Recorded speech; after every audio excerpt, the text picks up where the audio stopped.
We got Skinny Vinny back in. Tommy What's going on, Guns. Vinny? How What's are you? happening, man? Everything good? Good. Same old shit. Good, man. Good to hear. So you have the new snack store opened up. I know you were working on it for a while. I wasn't really sure what you were doing. And then Rob had gone in and he said, look, I saw Vinny's new store. He came with his kids, right? Right? Yeah. Yeah, he came with his kids and he was like, it's open. It was busy. Yeah. So it's called iSnax. It's called iSnax. We're on Okeechobee Boulevard, 5930 Okeechobee Boulevard, right by the turnpike. And, basically we import snacks from all over the world, Japan, Thailand, Europe.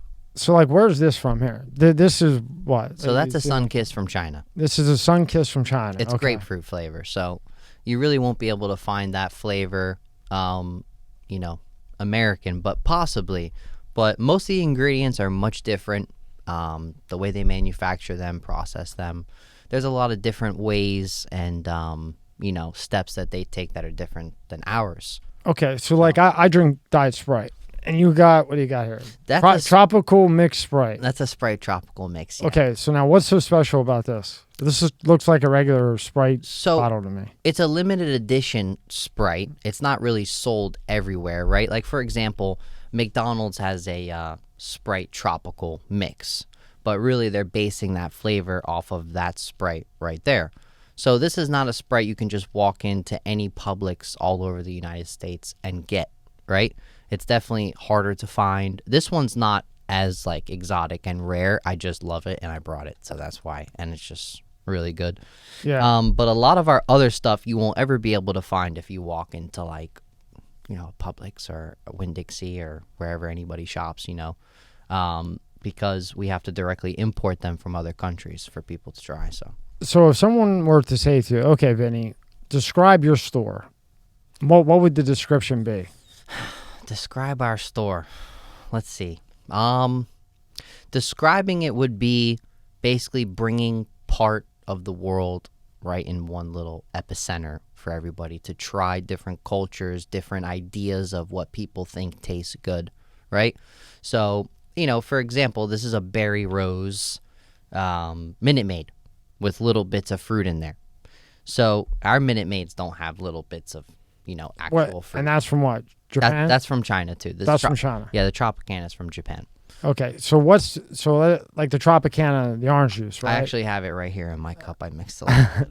So what is the difference between that Tropicana and the one we get here in the USA? So I'll break it down a little bit. So as far as, like, Japan goes, right, their restrictions and regulations as far as their flavoring and their preservatives are very, very strict.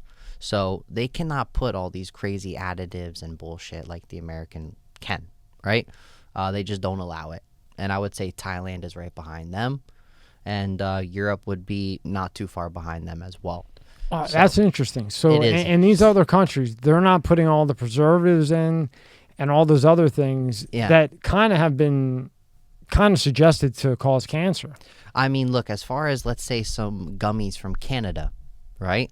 They don't use the red dye and the yellow dye and the yellow 40. What is it, red 40? Yeah, red 40 or something. Right? Yeah. They don't use that.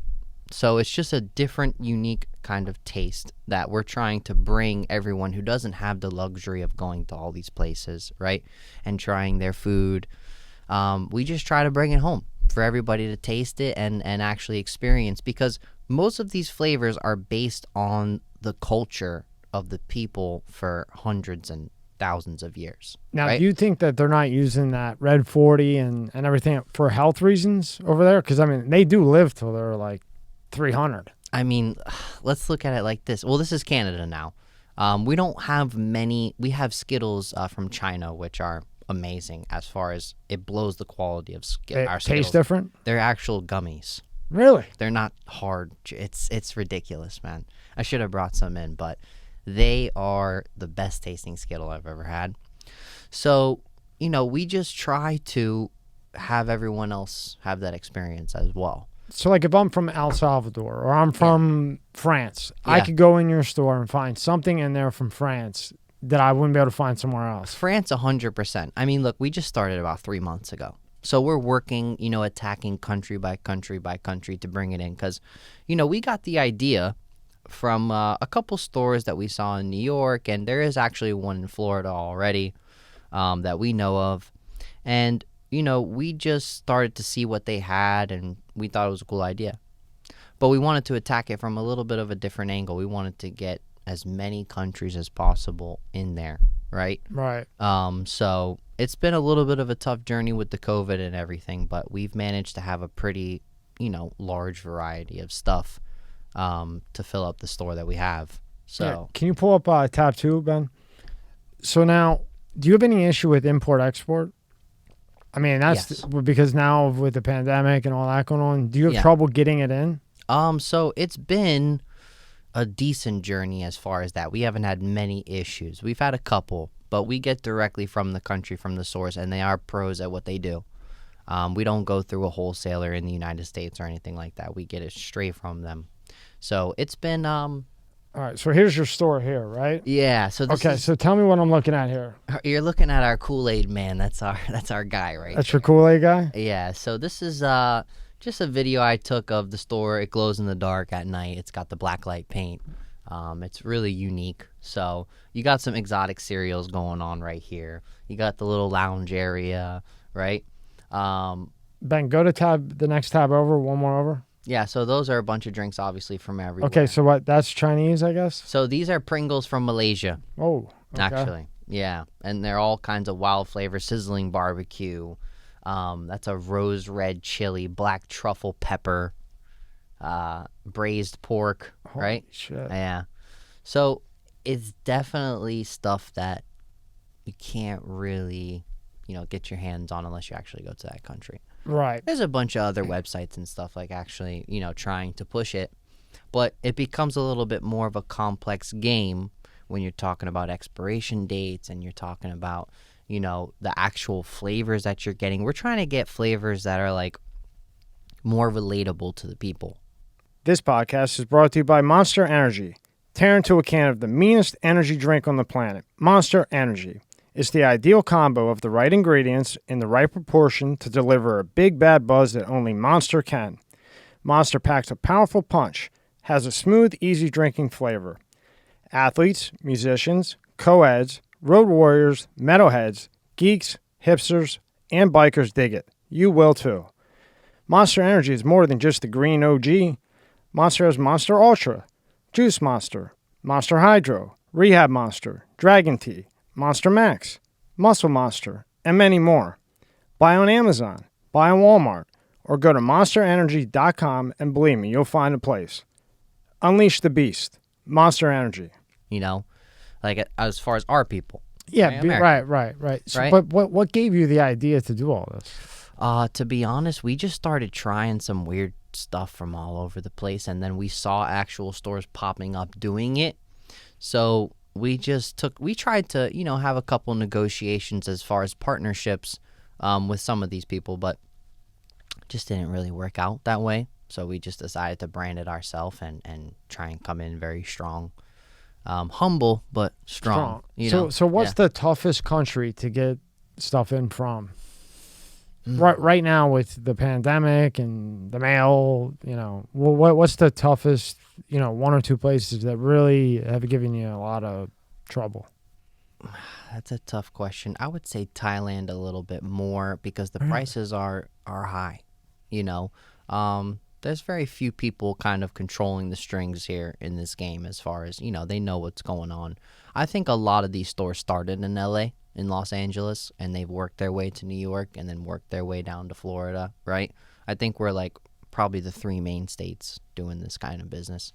So, I think some of those guys just got the hint. I don't really know, and started getting directly from these countries. And Thailand, it's been a little bit expensive, their products. I think they know what they got now. They know what they got? Yeah. Now, Ben, you were saying about one in New York, right? Yeah, my friend actually owns a smoke shop and a gas station. Now he was starting to get the exotic snacks. Over the last, I'd say 3 months, he just started getting them, and a lot of people never have seen them before, so that everyone's been asking about them and going on and on about them and how good they are.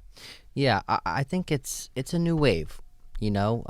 People want different. They keep attacking different. They want to see new things, especially with social media. right? It's like when you saw new things back in the day, it was maybe at your local store or it was on your TV screen. Now, new things are in front of you every single day that you wake up. There's something different. There's something there. So for us, it was like, well, this is kind of cool. We like it. And we just wanted to jump in and come in strong. So now when you got into this and you started getting things in, now you've been doing it for 3 months. Well, open for 3 months because you were working on this for a while. Now, what would you say, like what's one or two things that there's a massively, Skittles is big, like that they have gummy bears and we have the, whatever you want to call them, hard capsules. I mean, I don't know. They're like, but I mean, Tylenol. But yeah, what would you say? Like, give me one or two things from all the countries you're dealing with that is just completely different from here. Almost everything. Really? I swear, everything has a unique taste. That, like the Tropicanas, like this one right here. This is like the best juice you'll ever drink in your life, man. Really? I swear, the way that they flavor these drinks is just absurd. It tastes just more authentic. I can't really describe it other than that. Like when it comes to, some of the chips, like I have a Wagyu steak chip, from Thailand. It tastes exactly like steak. Really? And it's like, there's just no comparison. What about like Doritos? I have a bunch of Doritos, man. Big difference in all of them? Everything. Fucking crazy. Especially Japan. They're like the cream of the crop in the game. Right? Because of their restrictions and regulations. So elaborate on that. They have to formulate their recipe and their ingredients to actually match it without using much artificial, flavorings, right? See, I'm telling you, they're doing that because they know that that's causing cancer. It's a possibility. Or Japanese, the Japanese are just, they've been different, I think. My girlfriend visited there not too long ago, a couple years ago, and, their McDonald's are just like pristine everywhere. They taste amazing. Right. They're just different. But if you think about it and you look at these other countries like the Philippines, Japan, China, these people live a long, long time. And you don't hear often about cancer and everything else like you do here in the U.S. Mm-hmm. So the only thing I personally, from reading things and talking to people, can contribute to that is the preservatives that we put in the drinks, yet alone whatever the farmers do now to make things last longer. You know what I mean? Yeah. So for them to be non-preservative, I mean, it's kind of like a nail on the coffin or a nail on the head. Like, to me, that's why they live so much longer. It's a possibility, and that's why everything tastes so much better, as well. It's not just like all about the dollar, possibly, over there, So what's your biggest seller? As far as what? Drinks, chips? Okay, drink, chips, whatever. Chips sell a lot. Obviously, everybody loves chips, but drinks are probably... This game kind of started with drinks, I would say, right? It started with, like, different kind of crazy drinks for people to get and mix with whatever they got going on, And then the snacks kind of came behind that. And we were around when the crazy drinks started coming around, and we were like, okay... we were just a little bit late to the game, kind of like laying back a little bit to just watch how it all went down, The place in New York, Ben, did they have a lot of drinks and snacks, or was it more? I'd say you got everything. You have the snacks, you have the chips, the candies, and then there's. I would say it's a different variety of things. There's stuff you see, like, you got the Sprite over there. And then there's stuff you've never seen before. Like, that's just from that specific country, which I think is pretty cool. Yeah, I think it sounds very culturally. And they're and these countries are very culturally oriented, unlike here. Here you have all kinds of different cultures. Yeah. Whereas there, usually in China, it's primarily Chinese people, I think. Yeah, I mean, think about, like, the type of chips that I have. I have Bolognese chips from the Netherlands, I mean, to make a Bolognese flavored chip, it's just like, okay, here's the possibility of European people really growing up on that flavor. And it doesn't have to just be chips. They could have grown up, any type of food or snack over there. Bolognese is a certain flavor, just like it is with us, like barbecue, right? We have barbecue everything. Barbecue chicken, barbecue chips, barbecue dressing. So it's just the way that culture was raised from generations ago. that's why they have these flavors. So it's interesting to pick up on some of these flavors and bring them in. You know, I don't know if I'm saying this right. I always get it wrong, but it's called Pajate Jopi from Europe. Is that right? Yeah. Listen, I don't know. I'll just shoot one at him and see if you do. Pajate Jopi. Okay. I'm almost Pajate Jopi? Pajate Jopi. Okay. It's like a spicy curry mayonnaise chip. Right? Okay. And it's amazing. Really? And I'm like, I looked at this bag and I'm like, what the hell is Pajate Jopi? You know? And I've went to a whole bunch of other exotic stores and looking at them and whatever. I've never really seen some of the European stuff that we have. So, you know, and shout out to everybody that's in the game. I mean, it's a very competitive game. You know, we're all in this to try and, you know, make something happen and create a new wave and generation. And sometimes feelings get mixed up and whatnot, you know, as any business goes, right? Probably like Ford and yeah. I mean, is it like a friendly type of business? You know, like say, we thought it was. We thought it was. Yeah, you know, like I try to be friendly. You Right. know, I've never like reached out and, you know, I don't know. Maybe I have. I don't think so. I mean, like, okay, say you run out of orange Sprite. Okay. Mm-hmm. Could you go to one of your competitors and say, hey, do you have 20 bottles of orange Sprite I can buy from you at a little bit over wholesale, or it's cutthroat? You know, I thought it was going to be that way, but it hasn't been. I'll take that as a no. Yeah, you know, it really hasn't been, you know? That sucks. And it's okay. I think that there's always room for change. You know, I think that a lot of us can come together and really, you know, go far with this, right? Because if you think about it, we could all be going in on like containers of stuff together instead of like dealing with this mail shipping, you know? Wouldn't that be the ideal way to do it? We thought so. You know what I mean? Right. I mean, we still think so, right? It's not really like, you know, oh, there's another guy, you know, coming up with a snack shop. He copied us. You know, we don't want it to. Like, if another snack shop popped up behind us, I mean, cool. You know, that's what's up. If you need us, we got you. I mean, I'm helping a bunch of people start up exotic snack shops right now. Well, I'm selling them wholesale. Competition makes you better, too.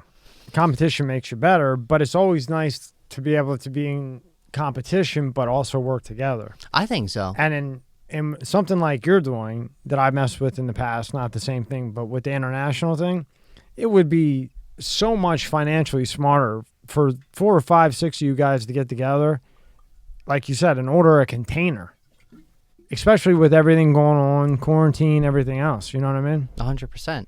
And like, you know, I thought that when we jumped in, you know, it was going to be a little bit different. But look, the social media is the one that really controls the playing field, right? Because if they start saying stuff and whatever, you know, then people's feelings start to get, you know, hurt and whatnot. But I mean, look, we're here to play the game just like everybody else. And we're just trying to do good at what we do. And we're here to help anybody else. You know, we feel like we have very good connections when it comes to these other countries. We're just kind of playing it slow right now just to see how everything builds, right? We're not just going to waste a whole bunch of money and get a whole bunch of snacks and let them all expire. And then, yeah, so what's the expiration date on these snacks? Japan's a little quicker because they don't have any of the That's stuff. what I mean. So, like, how long will that orange juice be good for? So, I mean, look, like we can look at some of this stuff. Let's see. Now, can I get that in America if it's not sold out? The orange Sprite. The orange Sprite? Yeah. You can probably find somewhere. I'm talking about like that. So this absolutely not. Right. So when's that dead? You can't get this anywhere in America. When's it dead? I can't even read the writing here. Well, I don't know if you can read Chinese or Japan yet, but I mean, you might have a tough time with that one. So it's May 10th, 2022. Oh, that's not bad. And we've had these, you know, for a couple months now, like 2 months probably. Yeah. So, yeah, 7 months. So overall, what's been the biggest problem you've had with all this? The number one problem that you've had? Because this is a whole new area. It's a whole new ballgame. I would not have thought you would have fell into this. But you know, I am the type of guy that when I wake up, I want to be somewhere else. I want to be doing something else. I want to be traveling. You know, I want to, you know, not see what I've already seen. And you and I have discussed a lot about things I've done it's just all about, for me, progressing. And I don't think that life just stops here in America. It goes much further, obviously, right? So to me, it's important to see how other people live and, experience what they experience so that my life is a little bit more whole and complete, knowing like, okay, well, they do this. You've experienced this, you've experienced that. Even though you weren't there, you've experienced the culture because you now have it at your store. Yeah. So do you see a lot of traffic coming into your store of different cultures, or is it just like any other store, but they're interested in, well, what would this be like? What would that be like? It's mostly people of, our culture that want to experience it. Now, you always have the person that's from Thailand or lived in Thailand, and they're like, oh my God, I remember these. I was there for 6 years doing this. Now, how fucking weird is that when they come in and they're from Thailand and you crazy. have it there, right? I almost asked. That would be weird. Yeah, I almost asked them. Like, right? is this right? Yeah, it's like a learning experience from both ends. Mm-hmm. It's like I had these Thai sticks that were sitting on the shelf, and they were lemon chicken seaweed. What? Yeah, and I've never tried them, but she came in and she looked at them and she was like, "Oh my God, you have," she said it in Asian, and I was like, yeah, I got them there, right? And she's like, "Oh my God, I need 2 of them." So I'm like, okay. So I'm like, she's opening them right in the store, and I'm almost like looking at her like, what the hell do they even look like? I haven't even opened these and tried these yet. And she's like, they're amazing. Try one. So I'm like, okay, I try one. They're amazing. I had another customer. I had the craziest chip. It was called river snail rice noodle from China. You say that, right? But did you say that at first too? Look, you and I are very similar. Yeah. Very similar backgrounds. I would tell you if it's disgusting, you'd probably believe me. The shit was amazing. Really? It was like a spicy, like a weird aftertaste, but amazing. So I had this, guy came in. He was pretty wild. He was like, I said, he's like, let me try something crazy. So I'm like, okay, I'll give you the craziest chip in the store. It is a river snail rice noodle chip. And he didn't even blink. He's just like, give it to me. So I gave it to him, and I was like, can I film you, eating it on Instagram and show everybody? He's like, yeah, no problem. So he starts opening it, eating it, and I'm like curious what they're looking like because I've never seen them, right? I've never seen them open. I've never even smelled them. We just knew we were going to get these for like the adventurous people, or people that maybe even know what it is. So he's like, I'm not leaving the store until you try it. So I was like, fuck, all right, I'm going to try it. It was fucking amazing, bro. It really was good. What it tastes like? It was like almost like not fish, but it was like a stingy, spicy. You're not selling me on this motherfucker, like bro. Shrimp almost, like a spicy shrimp kind of, but almost like a crawfish maybe, Ben, what kind of chips do you like? I'd say either Doritos or baked Lay's. Like, do you have Lay's from other countries? Almost all my chips are Lay's.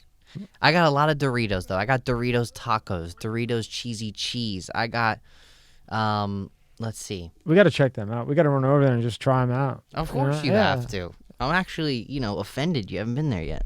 If I had 2 seconds to fucking breathe, I'd be there. Rob was in there. Rob was in there? He was in there 3 times, I think. He went once with his kids, and I think he went back twice. Really? I think he did. Maybe I wasn't there one time. Yeah, maybe. Maybe he said twice. I don't know.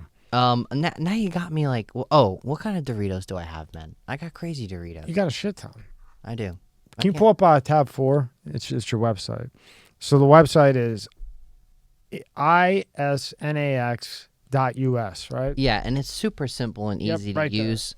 You scroll down a little bit, and this is pretty much the same thing you guys see on your phone. So click Our Collections. So you click Our Collections, you got, the big chips, you got the candy, you got the cereal, you got the small chips. Stop right there. And then remember, people are listening, so if they can't see it, explain what each one of these are. Oh, got it. So we got the Lay's grills. Okay, so these are grills from Belgium. Okay. It's actually a smoked cheese. It's phenomenal, right? You got the candy. We don't have any of those anymore. I got the exotic cereal. I still have those. And if you scroll down a little bit more, You got the smaller chips, the drinks, and then your subscriptions or your mystery boxes. All right, so tell me about the mystery box. I put most of them together myself, and I send you some wild stuff. Okay, so if I buy a mystery box, I don't know what I'm getting, obviously. That's Don't why know it's what called you're mystery. getting. Yeah. And you just pull. It depends what price range you're at.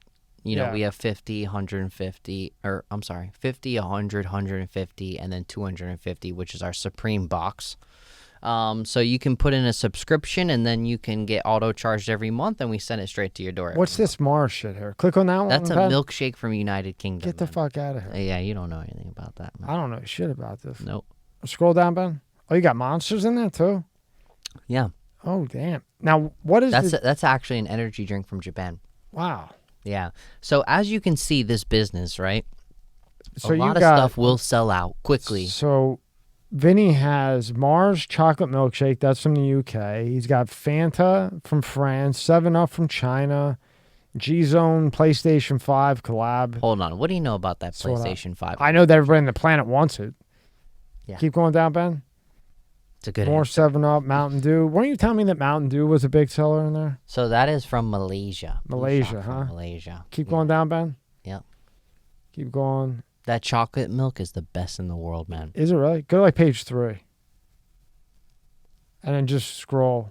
Okay. So a lot of Fanta, Big Red. Never heard of that one. Fanta. You got a ton of Fanta. Yeah. Are they all different countries, these Fantas? Yes. Cool. Pepsi from Fanta. That's what. That would be Chinese. That one's from Ukraine, the one that's sold out. We just got a couple more. So the blue one is from Bosnia.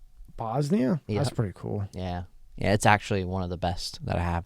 Really? Go to one more page. Sprite. One little mini Sprite. We'll probably never get those again. Really? So that's like... I can't get fucking Sprite Zero to save my life. Sprite Zero? Yeah, like we're here. Call me. I'm Vinny the Exotic Snack Plug. We'll get, Listen, I just had a Sprite. Can you get me some Sprite Zero? Sprite Zero? Yeah. I'll try and find it. Doesn't have to be from Mongolia. Just fucking up the street. I don't care. It might be from a different country. Yeah, then I'll be paying $12 a can. No, not $12 a can. The rarest and most expensive soda I have is $16 a can. Yeah, I wasn't relating that to. I know, by the way. but they don't make it anymore. That's why we charge that. Which one was that? It's the Fanta aluminum. The peach. Fanta aluminum. Yeah. Now the Monster one, because you know Yeah. I drink Monsters. So what I is got a it? whole bunch of energy drinks. What is the difference between? You said they're from. That one was from Japan. Japan, and So- it was way bigger. Like more in it. Yeah, it's like this tall. So what? So taste wise or caffeine? It's just better, man. I can't really explain. Caffeine this content's is the the hardest same? business to explain. You know why it's better. Well, one, I've already told you the ingredients. Right. Right. I like that with the no preservative shit. The way that they make it is just different. Yeah. And, you know, I'm sorry, but if, like, Nike is better than Adidas or Adidas is better than Nike, they're just better. It's just the way it is, right? You know what I mean? So if Japanese Monster is just better than American Monster, it's just the way it is. It's just, you know, you'll never really know their How secrets. much caffeine's in that Monster? It's You own the store. How do you not know? It's in a different language. How do you know how much caffeine's in it? So you own a store that's all in a different language, and you don't have anything to fucking scan it on your phone to tell you what it says. You can put your phone up to it. Vinny. Yeah, I do. But I'm just breaking your with balls. thousands of cans, you want me to go translate fucking everything I got in my store? I'll never be able to do it. I've done it a lot in the beginning to actually understand, you know, what I'm doing. Okay. Right? So now you come up with this store idea. You got some competition. Yeah. And TikTok is everything seems to be TikTok now. I just had a guy, and it's like a TikTok professional. So TikTok, This For You shit and everything else. So I do some. How did this blow up to where it's at now? Even though you've only done it 3 months, a lot of, you know. So 3 explain months. how it worked for you on social media. I got 1.5 million views on a video. That's how it worked for me. As soon as that video went crazy, everybody started flooding the store. And that was on TikTok. That was on TikTok. Okay. Now, what did you do to get that 1.5 million? Like when you're thinking back, what was You different wanna about see it? I can show it to you right now. Well, I got to we'll pull it up then. Okay. But what was in that, the one that you got the 1.5 million on, what did you do differently, or what did you do with that made it click? I know you're going to say, I don't know, but there had to be something. Well, I mean, all I did was give them a tour of my store. That's all I did. So you just took your phone and did a tour of the store? And you got I had somebody filming me. Yeah. And I literally said, "What's going on, everybody? It's Vinny the Exotic Snack Plug. I'm going to give you a tour of my store. Let's go." And I literally broke it down. I showed them the walls, all the blacklight paint. You know, my buddy from Ukraine, he's working on, you know, some stuff right now. yeah, I just like, gave him a tour, of the fridge and some chips and everything, and it got 1.5 million views, and I had half the people like, oh, Okay, so how do you got on the For You page, from what I understand, right? Yeah. And this is the big deal of TikTok. Yeah. Okay. Yeah.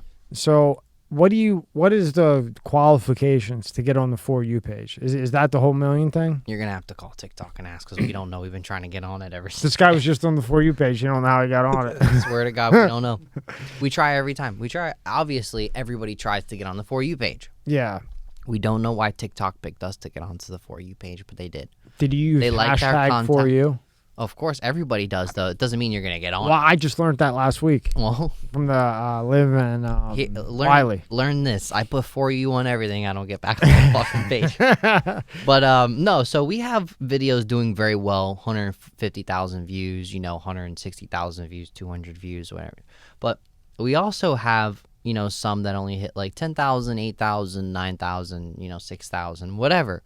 So learning the algorithm of TikTok, you'll just drive yourself mad, right? It's either like they think you're influential enough to put on there, or you're not.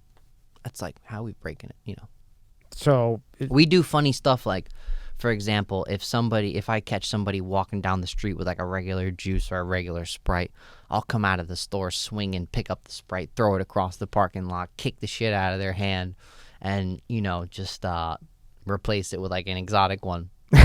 And just say, come into my store, You're fucking nuts, bro. Yeah. So, or we pull up in the iSnax Lamborghini, like, doing some crazy shit. So it's like, you never really know how the algorithms work. You just try to, flow with it, go with it, and, just relay the message. Our message is very simple. And this is the Lambo you got? Yeah, that's the iSnax. Well, you're using, I guess. Well, no, that's the iSnax Lambo. That's the iSnax Lambo? Yeah. Okay, and that's the Huracan? It's a Huracan, yeah. There you go. Well, that's good for promotion, right? We think so, but there's not, it just depends how if some people like cars, they don't like cars, whatever. So. Well, it's a good car to show that you're doing something right. Right? Yeah, I guess. I mean, I've always loved cars. So it's hard for me to, not show off the car. Maybe I shouldn't show off the car, but I think cars didn't do so well for you, huh? The rental car business, it didn't turn out so well, man. I wasn't in the rental car business. Well, you were renting cars back in the day. Yeah. That was 7 years ago. 7 years ago. Yeah. Well, who cares? Now, I don't know if I can ever walk into a rental car shop again. My buddy owns one. You've made me not want to go in one. Yeah. It's true. It's dangerous business over there. Yeah. Anyway, new subject, right? So now, So now, I've been learning about this NFT shit. Yeah. Right? I've had a couple people in, and then we had somebody in that really knows it. Mm-hmm. You could take all these colors and shit and make an NFT thing for your store. I can. You see these things that go for like 25,000, $250,000. Are you into that at all? Tommy, you know me. I've known this crypto game for a long time. I knew it. If anything has to do with crypto, this idiot's involved in it. I just fucking run, man. I don't know. Just run as fast as you can, bro. Have you pulled back on the crypto yet? No, look, like, I've done a lot of, research on crypto, obviously. The NFTs, I haven't been super involved in. But, you are making something that's, digital worth something, which anybody can really make anything worth something nowadays, right? It's like you have a whole bunch of art in your house.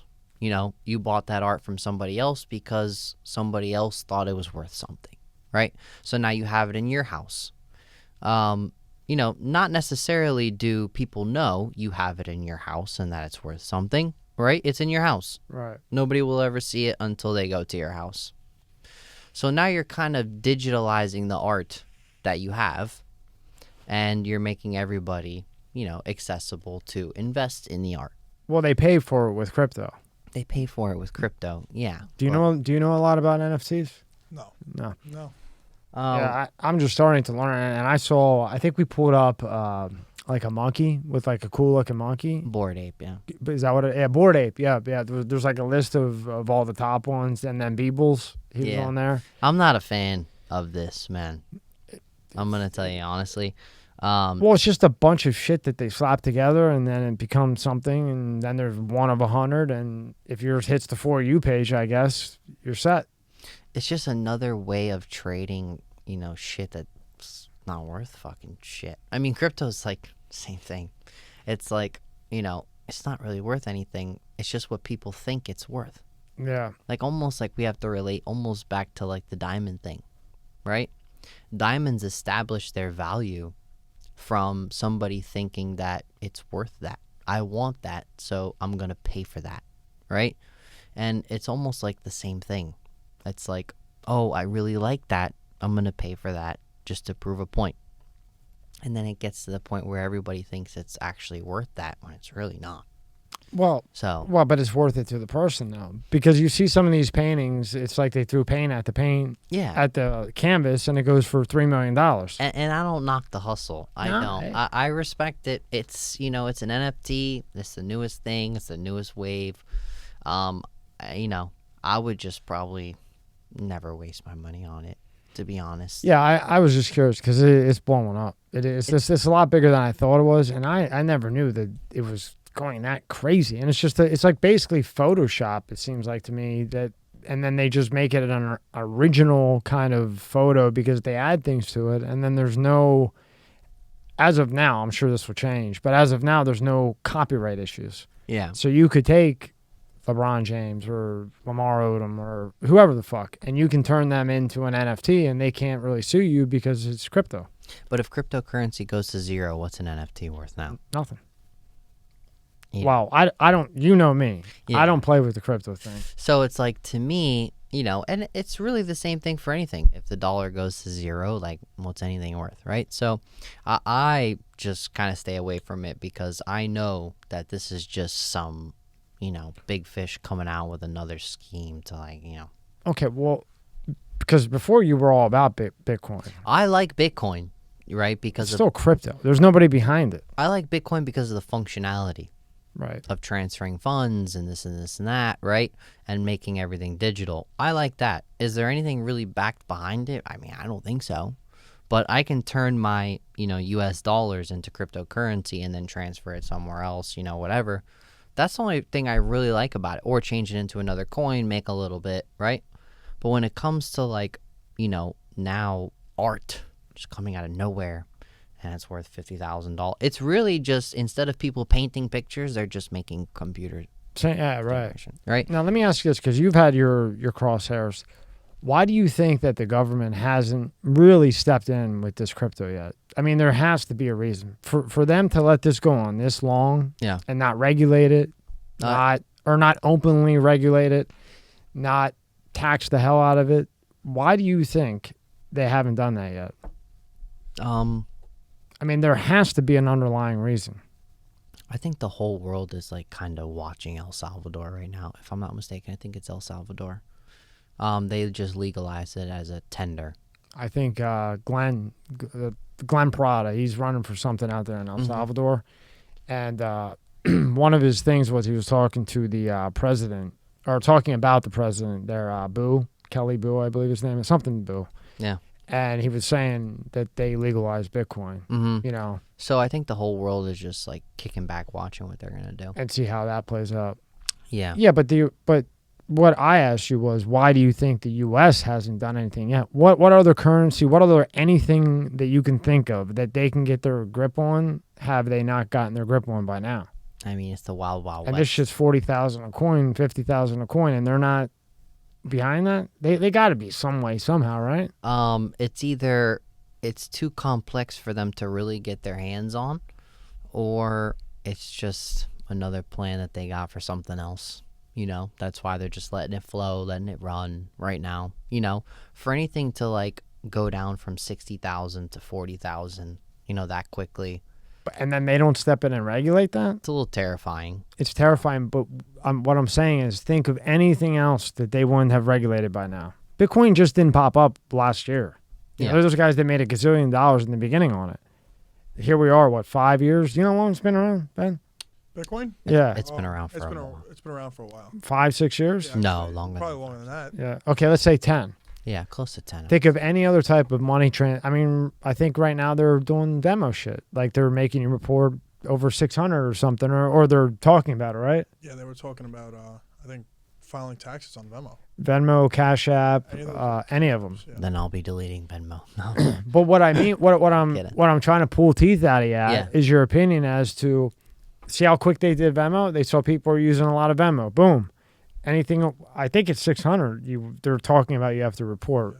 Yeah. So regardless of the amount, they're on top of it within 2 years. What's Venmo been out? 2 years, 3 years? Yeah. Yeah, about. Okay. So it's either, it's too wild, wild west for them and they can't control it and they can't get their hands around it. All the transactions that go out daily, millions of them, right? Or, there's a different plan for what cryptocurrency is actually going to be used for and they're just letting it go.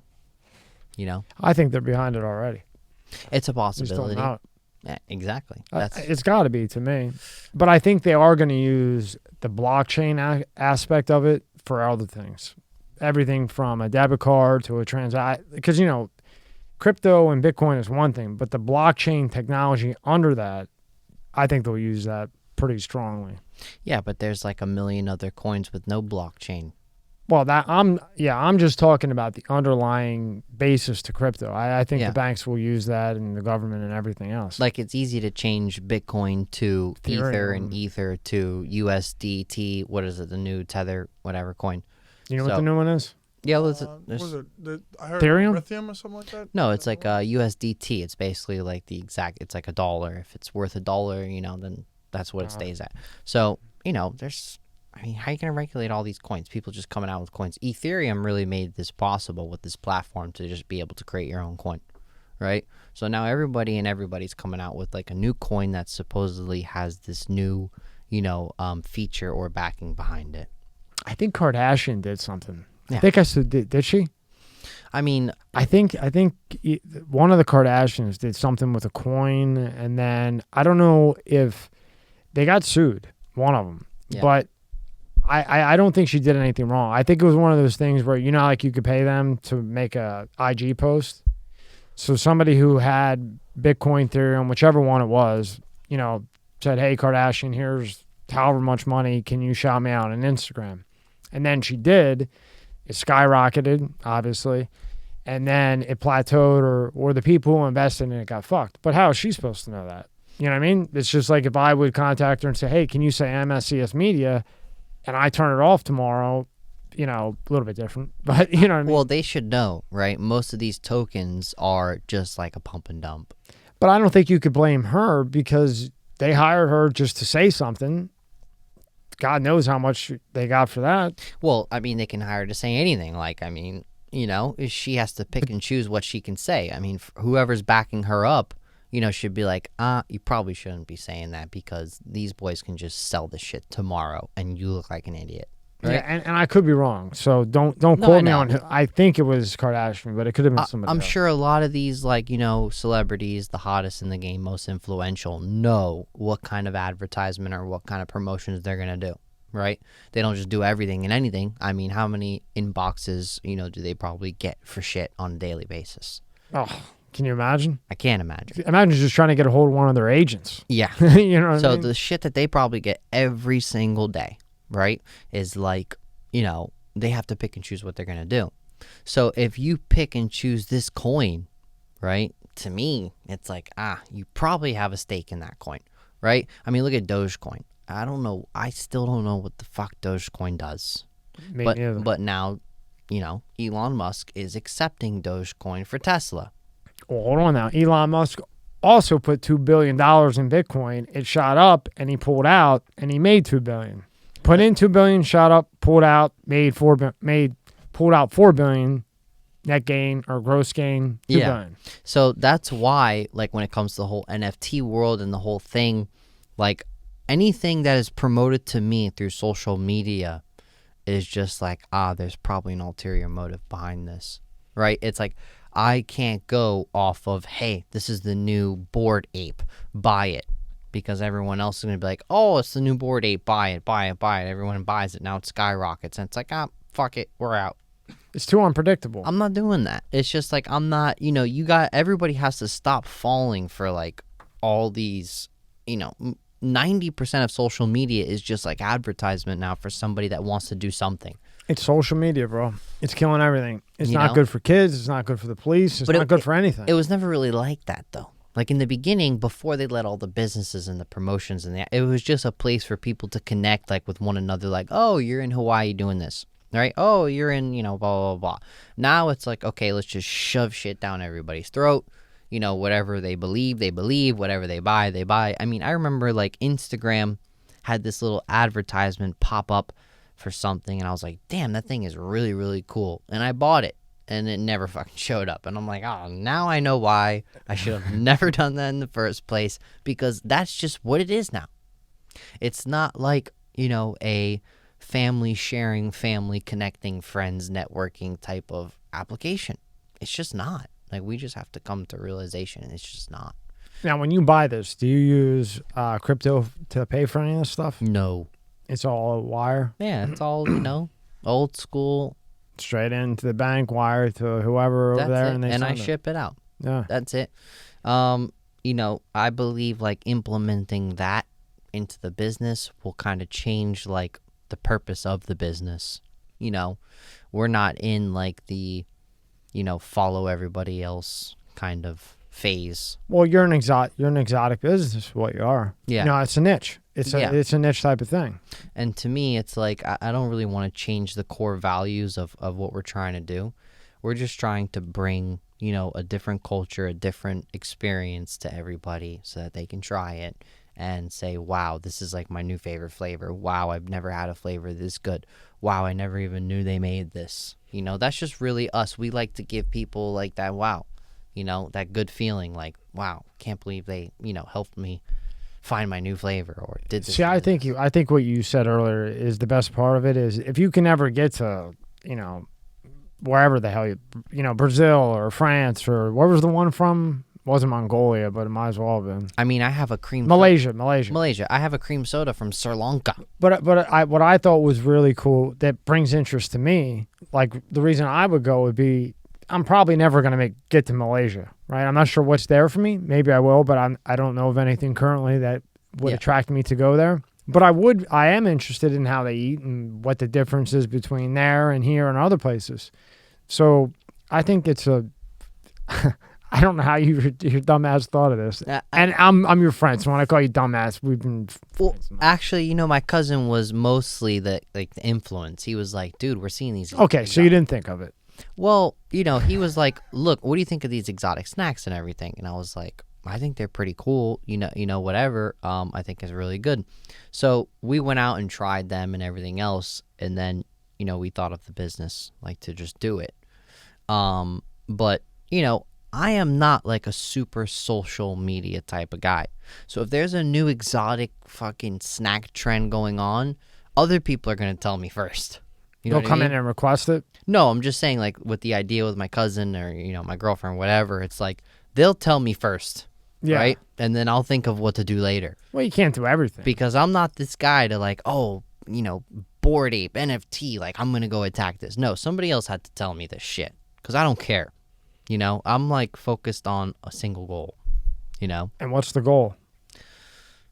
Retire early. Good goal. Good goal. Just do something that I actually like. A bunch of people have came to me with a bunch of ideas to do a bunch of shit. But it's like, I like this. Yeah, good. And don't spread it too thin. I notice you do that sometimes. You spread yourself too thin. You do too many things at once, Vin. I'm doing a lot of shit. You can't do that. You got to pick one and just go 100 at the one. I can't do it. Well, how's that been working out for you prior to this? I hire a team to help me with the other percentage, and I'm not there. So now, have you had any issues, with the whole thing going on in the world? When somebody sees something from China, do they kind of look at it like, what the fuck? Not really. I mean, some people are like, oh, we don't want anything from China, but... They do say that? Some people, I guess. But yeah, the shit from China is better than ours. No, but I would think that they would be worried what's in it. Like, well, you know the stigma. It's too much conspiracy going on. I mean, look, we already know what's been going on. I guarantee you, if you put 10 people in that store and you say to them, that one's from China, I bet you 50% of them think that there's shit in it. Do you think I'm right? 70% of people eat the shit from China. They buy it and eat it? Fried crab is one of our best-selling Do they chips. really? It's from China. I'm surprised. They love it. Yeah. Yeah, I mean, look, like, this is a type of open-minded story. You gotta, like, get back. Like, look, dude, it's just a bag of Lay's. Yeah. Right? There's no fucking COVID inside the bag or whatever. You know what I mean? It's a bag of Lay's. Ben, you're a young guy. If you went in, would you be worried about eating any type of chips? I'm just curious what your opinion would be. I wouldn't be worried at all. No? I'd just go in and I'd look around and see what I think is good and buy it. That's good. That's good. That's good. So he's 1 out of 10. I'm just messing. I mean, look, I was just curious. I've had those people. Yeah. Let's not get it, I've had people that, they think everything's weird or whatever. They don't want to try it. It's the fucking media, man. What am I going to do? Nothing you can do. I'm just a guy trying to bring in snacks for everybody to try from all over the world. So now where are you going with this? I know how your mind is. So are you trying to blow this up to then sell it? Or are you trying to blow this up to expand and you own it? Like, what's the 5-year goal? So in 5 years, where would you like to see yourself at with this? We're definitely talking about more stores, obviously, all over the United States and possibly, some worldwide. We've had a lot of interest from a lot of people from all over the world. I mean, I've been shipping out, packages to Dubai and packages to Australia. People that want the snacks, they pay $100 for shipping just because they want to try something from another country. Have you been able to get anything into Australia in the last 3 months? I just sent the package really? to Australia. And it went through? Of course it went through. The guy, I forget his name, he was just on Rogan from Australia, and he said their customs are insane. Yeah. You can't get anything in. But really? What do you got, the x-ray paper? Nah, fuck, I just sent a box of fucking snacks there. I mean, yeah, it got there. Dubai got there. What other crate? I think there had to be one that seized you. Nobody seized you yet? Absolutely not. Wow. No, man. I'm surprised. I would just fucking send it again. Season my snacks. I'm sending another box. I want my customers to be happy. If they don't get it, I'm sending another one. Now, before we got on here, you said that the one kind of affected you. The C didn't really hit you. You weren't open yet. I don't know exactly when you opened it, but you said that the O one that's running around now has affected the business in your store. Not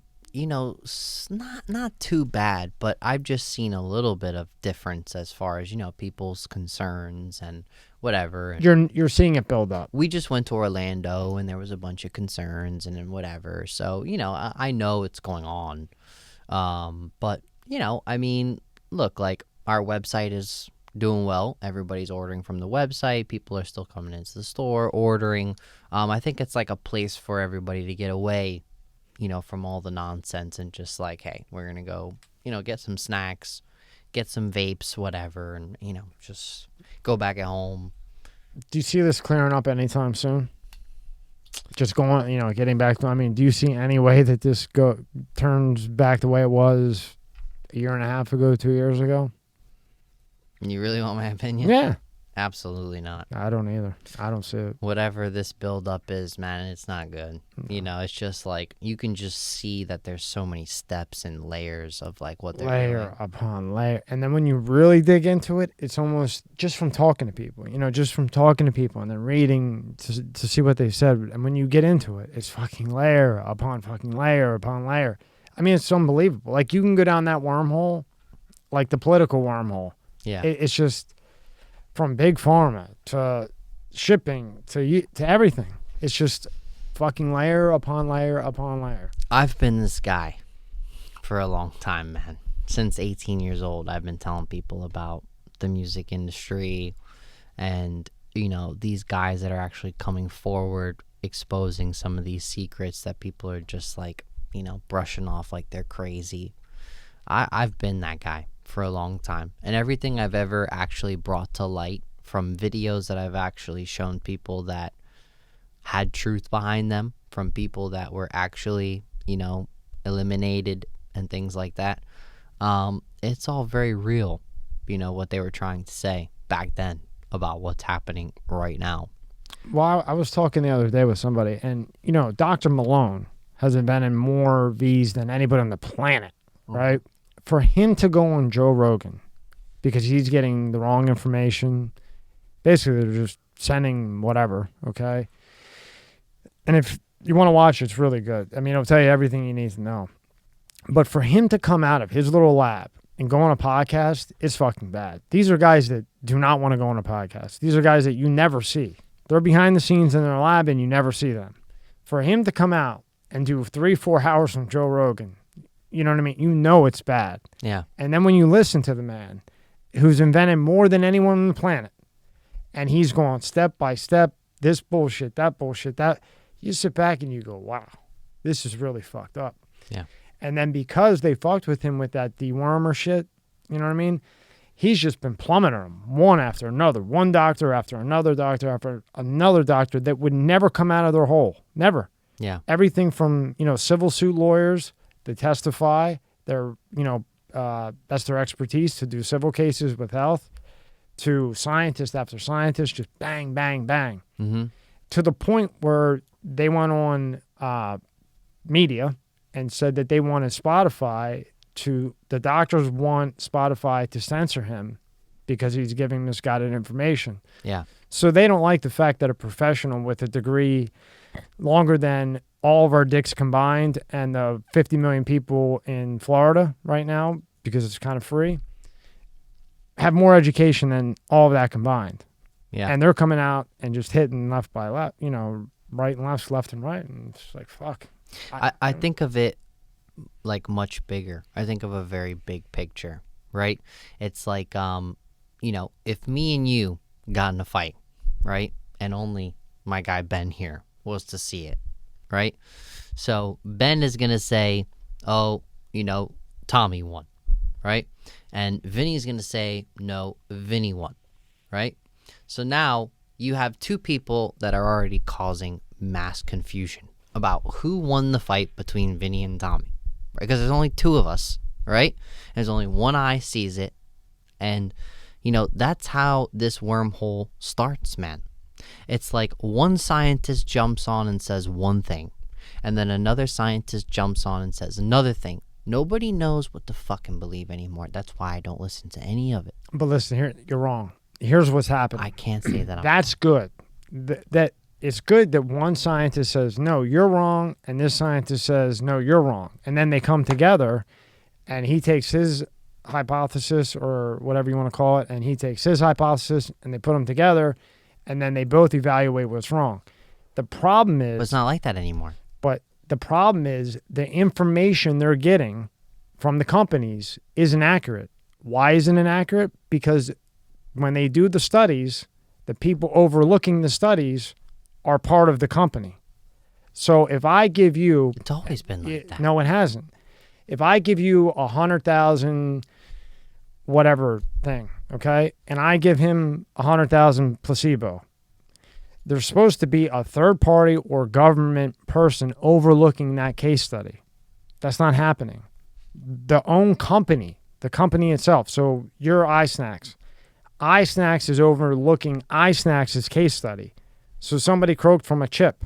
Okay, well, that was a placebo over here. Okay, here's the correct information. Here you go. And that's what's happening.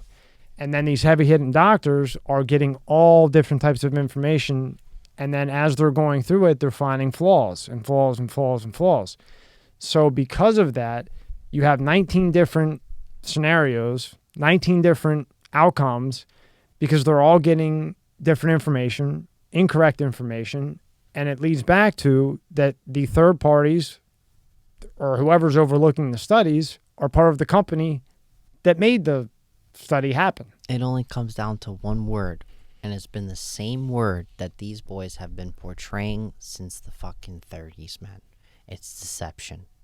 Deception is the only thing that's happening here. That's it.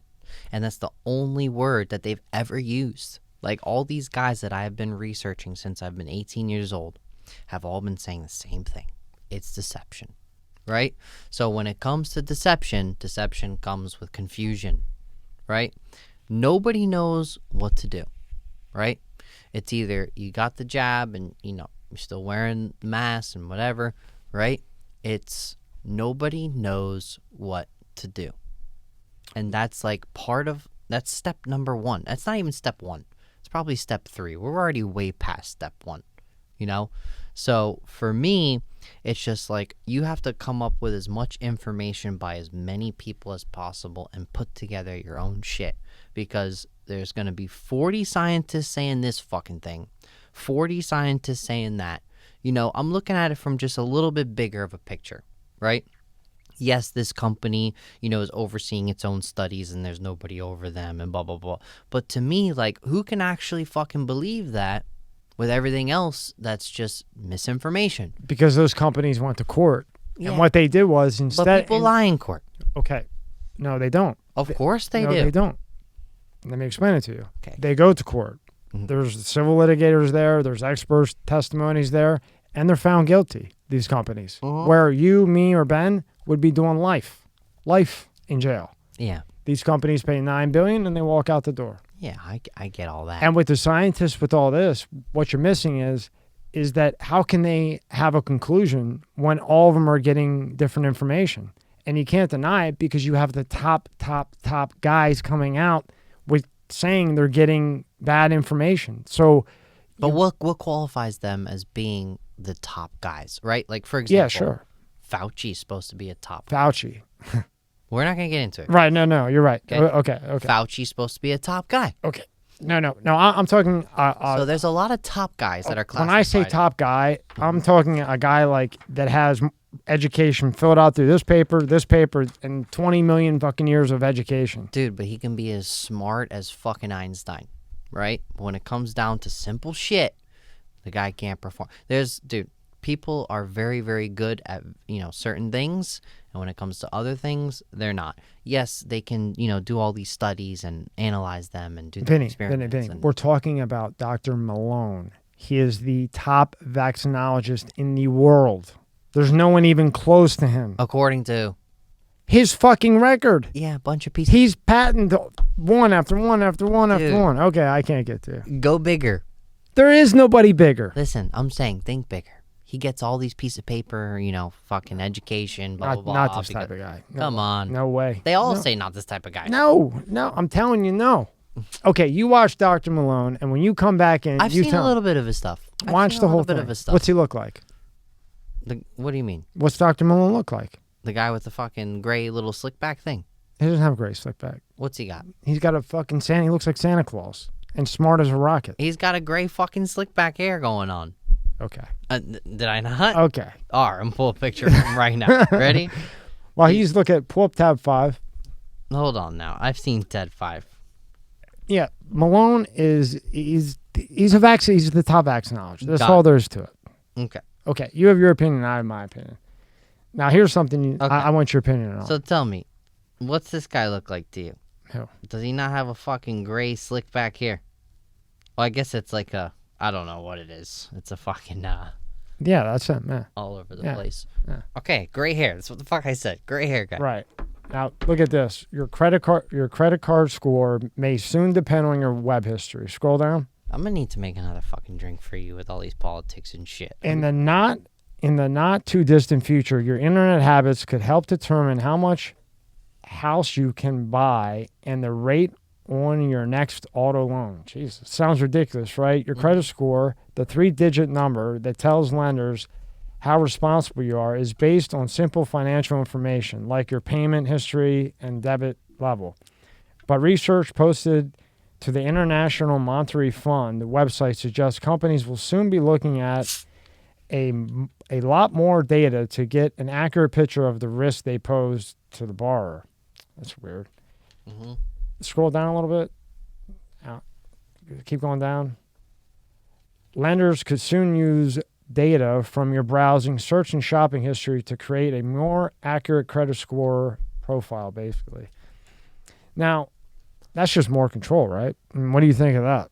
So they're going to how could they base your credit score on your web? I guess your buying routines? Bro, I don't listen to you're talking to a guy. Okay? It doesn't listen to any of this fucking bullshit, bro. You think that's all, but you don't think that will ever happen? Dude, I'm not this guy. Look, it takes somebody fucking 20 minutes to make an article like this and say this, and this guy fucking backed it. Yeah, right? 100%. I just like, dude, I don't even read this shit anymore. I'm almost to the point where if I don't go to the library and fucking read it, I'm not believing the shit. You're done with it. Because this and everything else that's came behind it, when it comes from like, oh, this does this, and oh, I'm sorry, it doesn't do this anymore, and then, go and get this, but oh no, you need 3 more of them. Dude, I'm not fucking gonna be on that train, right? Oh, I need 2 more, I need 3 more. What the fuck, dude? It's straight zombie mode, man. It's sheep, following the fucking sheep. That's it. I'm not that guy. Never been that guy. When it comes to the fact that I know these people are just interrogating every minute of every day of what you do, I'm not going to be on there for them to do that. I build my business on social media.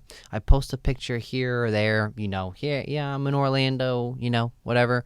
I'm in Hawaii, or that's it, man. When it comes to like trying to gain intelligence from the internet, I'm almost past it. Right? Well, it's almost impossible now. Because, if I were to WebMD, if I had a rash on my fucking arm, okay, and I'm going to WebMD this shit, it's going to be 20 fucking diseases on my arm. Yeah. Right? Freak you out, and you're going to go crazy and run to the doctor. Yeah. Okay? So, like, I don't know, maybe people think it's like, not intelligent to think this way.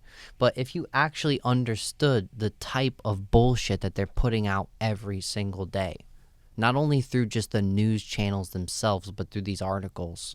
It's just terrifying, man. Like, you can only do so much research. Like, if you literally research the same topic, okay?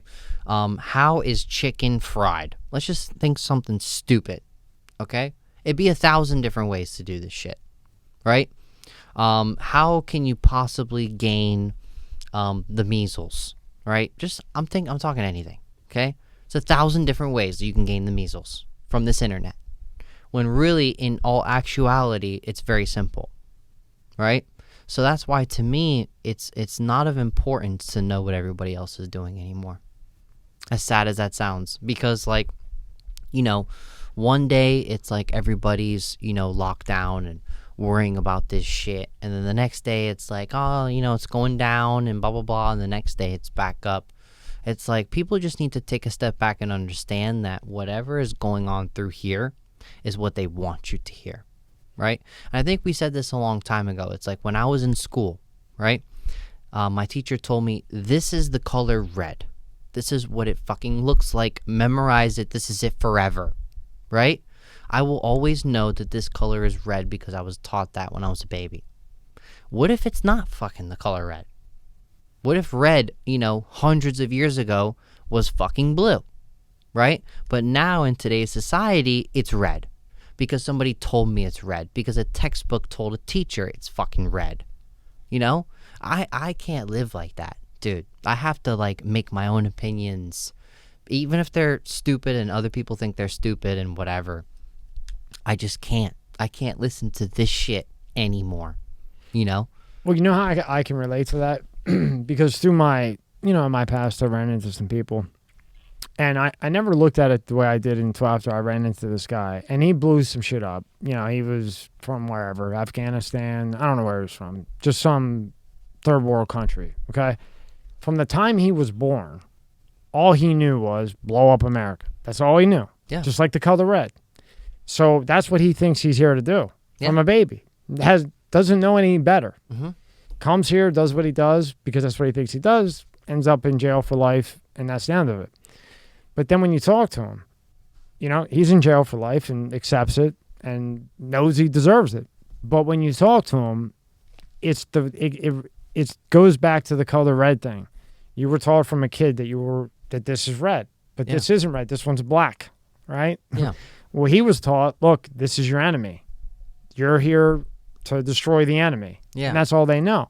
So I'm not like giving them a pass or anything, but I'm saying when you look at it from that point of view, they're in a tough spot. 100%. And look at the point of view, like, look, I'm not the guy to, jump into like, any type of like hate or, I have some disagreements about the types of teachings that they're doing now. right?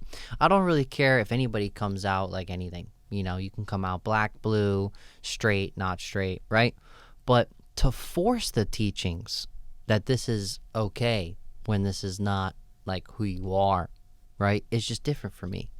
No, I agree with you. It's like you can't, stop letting them think that it's okay, like to just, I don't know. I guess it's tough topics these days, right? Too tough of topics causing mass confusion for no reason. Yeah. You don't have to be teaching, kids from a small age things that they don't even know yet. You know what I mean? Like, why are we putting this in their head? Like, if they don't know Santa Claus is fucking real until they're 12, or fake, whatever, until they're 12, they'll think Santa Claus is fucking real forever. Nah, you can let them think till they're 12. Why not let them enjoy it? But that's what I'm saying. Yeah. Right? Why not let these kids come up with their own opinions instead of forcing these teachings of what you think, is okay? Great point. Let them just fucking go. Great point. Right? If they think that they're straight or they're not straight, whatever. It's cool. It's always been cool, right? Maybe you're looked at a little bit different, whatever. But, it's just let it fucking go. Well, don't force the teachings in school about 60 different fucking things. We're not going to go into it. But, for what? Maybe I might be looked at bad as this, but, I mean... Ben, you're What's in that college. one guy? What's that one fucking guy? Jordan, whatever. Belfort? No, the guy that's always on, maybe it's not Jordan, the guy that's always on Joe Rogan's fucking podcast, the philanthropist guy, the psychologist guy. There's a million of them. Very well spoken, older, a little bit English. Oh, always wears a suit? Yes. What's his name? Flex. Do you know what we're talking about? I thought his name was Jordan or something. Okay, go ahead. Yeah, anyway. Well, there's Jordan Peterson. Is that what you're talking about? He's very well spoken. Jordan Peterson. The psychologist. Yeah, he's a psychologist. It could be him or Lex Friedman. One of the two. I don't think it's Lex Friedman. So then it's Jordan Friedman, I believe. I hope we're not butchering his name, but if we are, sorry, buddy. Go ahead. So make a point. It's like, somebody asked him a certain question about what he, thinks about this topic, right? And... he said very clearly, like, I have nothing against that topic, but you weren't created that way. You know what I mean? Like, why are you forcing a different creation than you're not? You think it was a mistake that you're like this? Like, that's what they're making it okay to think, no, it was a mistake. You're different. No, motherfucker. It's not a mistake. Well, this right? is the society we live in now. I mean, look at Ben. Ben's in college playing baseball. But it's a forced society. That's what I'm trying to say. It was forced that I knew the color red is this color. It's being forced that all this, propaganda and shit is what we're supposed to be doing. Everything is forced. These NFTs, they're forced down our fucking throat. How the fuck are we not going to NFTs are great? Of course they're fucking great because they're everywhere we look, right? Like, it feels like we're missing out on the fucking train. Oh shit, the train of NFTs is fucking passing by us. Some kid went on Photoshop and fucking made this thing worth $150,000. And that's on purpose. So, fuck. Now I'm going to miss it. To me, it's like, I can't get on that train anymore. I'm so far past that train. I'll just fucking live in the jungle in the Amazon spearing fucking, pigs and shit. Like, to me, it's, like, gotten way out of control. Well, like, he plays baseball, right? Mm-hmm. In college. Yeah. Now, imagine him growing up. Now, he's got a good head on him. But say he didn't. And he's 10, 11 playing baseball, and everybody gets a trophy for the strikeout, or 7 teams get trophies. Mm-hmm. Wouldn't that have affected you, Ben, on how hard, maybe not you, but in general, I think it affects the general person in the sport or any sport or life for that matter. I mean, I agree with that. All right, wait, he wants to go to the bathroom. So now, how do you think that affects competition in general? Because now they're giving trophies to everybody just for showing up. There's no such thing as second place. I know. So how do you think that affects everybody when they all get a trophy? It would make me not want to go work harder, I think. It's like I would be embarrassed. Actually, not me. I would still continue to pump, but... Look, everybody's going to get second place once in their life, twice in their life, maybe 100 times in their life, right? But it's about what happens after that. Yeah, you only fail and you're only a loser when you give up. Yeah. If you don't give up, it's not losing. Well, I mean, if you don't ever try, you're never gonna really get there. So to me, it's like, look, you don't know how to really succeed unless you fail a bunch of times. Like when I was playing soccer, I missed a bunch of penalty kicks like 3-4 times in a row. And I was like thinking to myself, like, fuck, why am I doing this? Once I kind of cracked that code, I never missed one ever again in the next like 8 years that I ever played. And I've probably taken, I don't know, 60 then, 60 for 60 after that. So it was like, it's just a mental thing. When it comes to competitiveness, are you going to let the person next to you be better than you? And I think about things like what happened to back in the day, like in the Great Depression. I remember my grandfather telling me, he used to shine shoes. Yeah. Right? He didn't really like it. It wasn't really his thing, but he went and shined shoes. Like where people went for it. They went for it. They gave it all. They went for it. I'm going to shine shoes. Somebody walks by. Hey, how long are you going to shine shoes for, Vinny? Well, as long as it takes. I'll probably die shining shoes. Well, most people don't understand the grind, and they don't understand. Cash App. Go to cash.app. Cash App, the easiest way to send money, spend money, save money, and buy cryptocurrency. Cash App believes in providing everyone with access to important financial services so they can fully participate in the economy. Sign up today for Cash App. Use the code MSCS. Additionally, once signed up, create an invite code. When a friend uses the invite code and sends $5 or more from a newly created Cash App account, another bonus will arrive within 14 days. That's cash.app or download the app and sign up. Cash App. And they don't understand the sacrifice. Exactly my point. You see, so back then, and guys like me and you and Ben, who's making his way in baseball, and that's a hell of a fucking sport to... People don't want to struggle for like more than one fucking day. They don't want to struggle for like more than 1 month, right? They don't want to go for it. It's like because they... Well, because maybe they've went for it in the past. Or maybe it's social fucking media. Or, we already know that. But it's to the point where it's like, they are scared because maybe they've struggled once before or they saw somebody else struggling, so they're not going to go for it, But when it comes down to it, struggling takes a long fucking time. It's not just like a process where, look, I was making a good amount of money doing the last job that I was. But I was like, okay, I'm not going to do it anymore because I'm not building my empire. I'm not building my business. I'm not building something that I want people to experience, right? So for me, it was like, okay, I'm not going to continue to build anybody else's empire. I don't care about the money. It doesn't matter to me. Eventually, I will get the money that I know will come. But there's going to be nights and going to be days where I'm fucking thinking about money, thinking about paying bills that I can't pay and blah, blah, blah. That's just like part of the game. And there's probably going to be multiple years of that. It takes a lot to just build the stability forever. Well, look how many times Steve Jobs failed.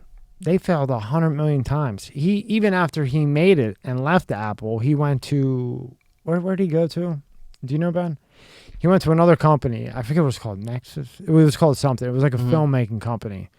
And that didn't go so well. It failed. And then Apple went to shit. And then he went back to Apple and brought it back to life. But that was after basically being kicked out of the company that he made with the real smart guy. I can never say his name right. The one that they built Apple in the garage. Who, Gates and no. Allen. Steve Jobs and like Milkovich or however he says his last name. Yeah. So they build the company. Jobs basically gets kicked out of his own company, goes to another one. That doesn't work out the greatest. And then he goes back to Apple and you see how Apple is today. But he failed and failed and failed. My question to you is, when do you think all this started? Where like the grind is just gone? Like people just give up and say, fuck it. And nobody goes for what they want and understands that, like, look, this doesn't happen overnight. This is a marathon, not a race. Like your store, you're going to have good weeks, bad weeks. You know that. 100%. And it's a marathon. 100%. It's not a race. 100%. It dies with social media, unfortunately. You think that's when this all started? I mean, look, it's like people see this like overnight success because in 2015 they post a picture of them in like their first Mercedes, and then 2022 is the next picture they see in a fucking Lamborghini. It's like, bro, there's 7 years, 8 years behind that gap. You know what I mean? It's like there is no such thing as overnight success. It's just really not.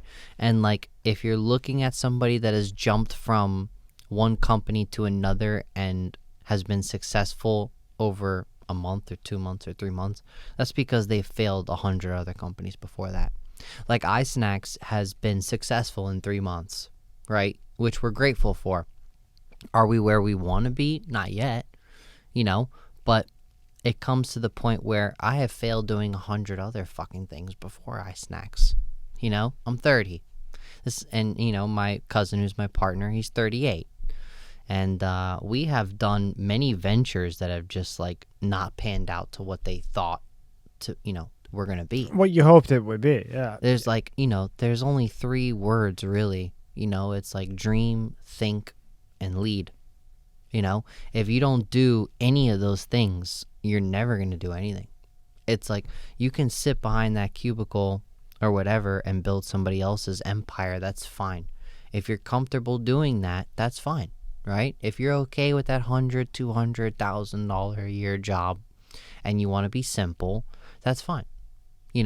But those guys that have really like succeeded to the point where, Elon and Bill Gates and, all these other people, they weren't happy with that.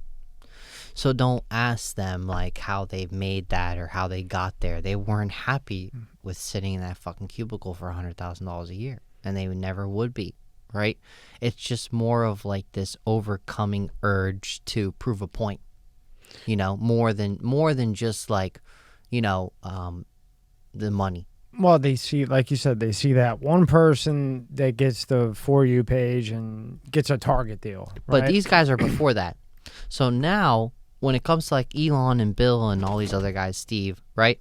It's like they wanted to prove a point to somebody that said, fuck, you're an idiot. It'll never work. That'll never get done. They had a point to prove. They had a point to prove. That was it. It had nothing to do with like proving on social media or anything, because back then it didn't exist. So now you have to think of the mindset like, why did those guys do what they did? It's because somebody called them a fucking idiot. Somebody called them a loser.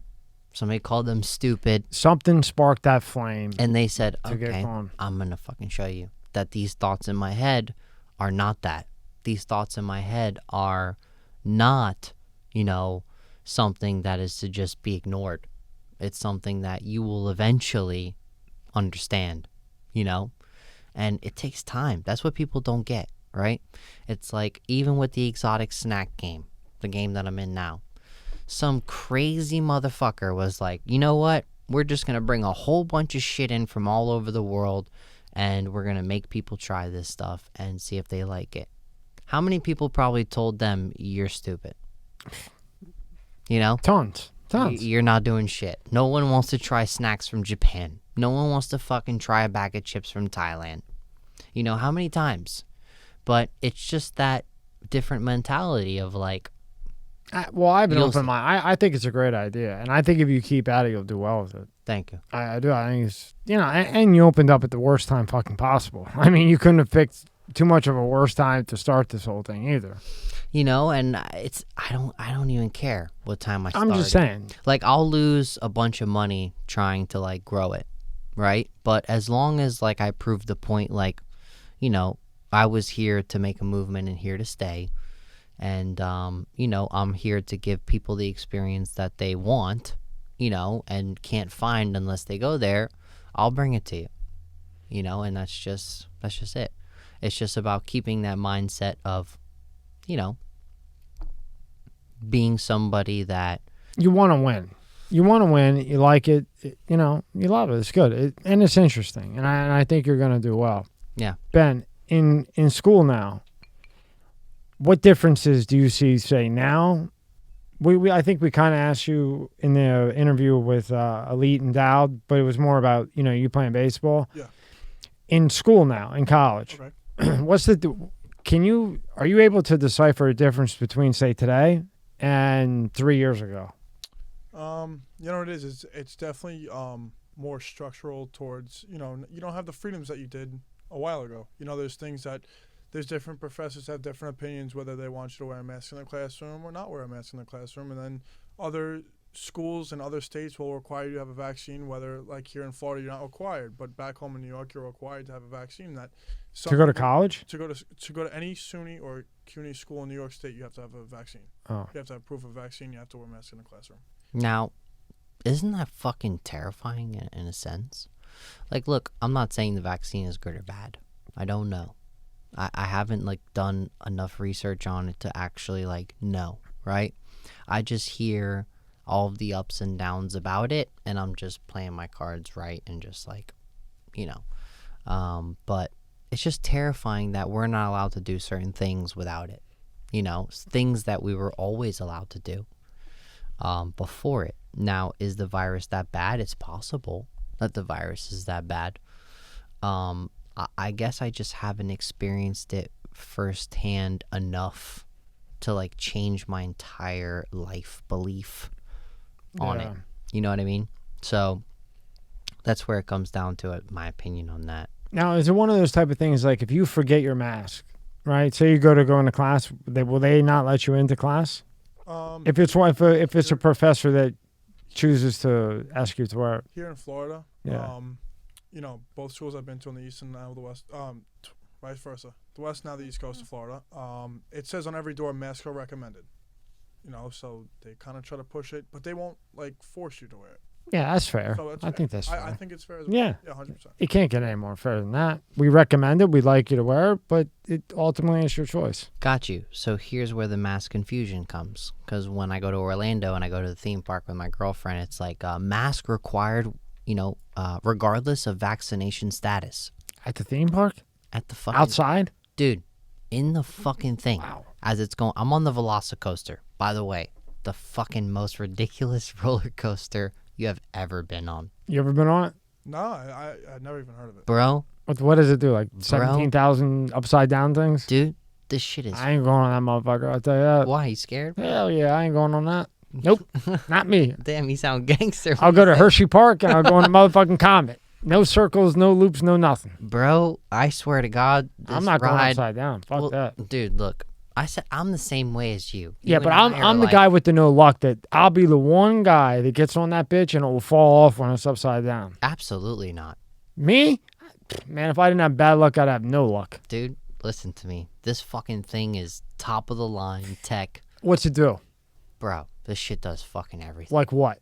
What do you mean, like what? Okay, you get on the ride and what happens? Dude, you fucking go 1,000,000 miles an hour, forward, upside down, up, loop, everything. Then you and Ben can go on and I'll watch. Bro, it is the best ride ever. But you ain't going on that? No, I'm not going. Come on, bro. He's got a baseball career ahead of him. Stop it. You'll be fucking fine, I like bro. going fast. I like doing adrenaline junkie things, but roller coasters are just not for me. Yeah, but bro, when it comes to it, these guys don't want to lose any fucking money more than you do. So they're not going to let you fall off that coaster. Trust me. Disagree with you. They'll lose fucking 10 mil, 15 mil. They don't want to lose a mil for anything. They rather just build that shit right and let it run all day. Honestly, I'm just scared of it. Dude, I don't know if it will fall or not, or my luck, I'm just afraid of it. I'm fucking terrified not too, but I have comfortable a on it. girlfriend that forces me to go on, and so I'm just like, all right, fuck. Oh, so you're pussy whipped.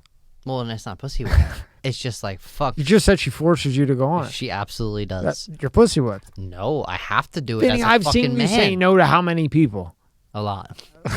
Pussy whipped. No. I just buried it right there. No, it's a pride thing. It's like, fuck. Oh, really? You call me? All right, I'm going on it with you. Right?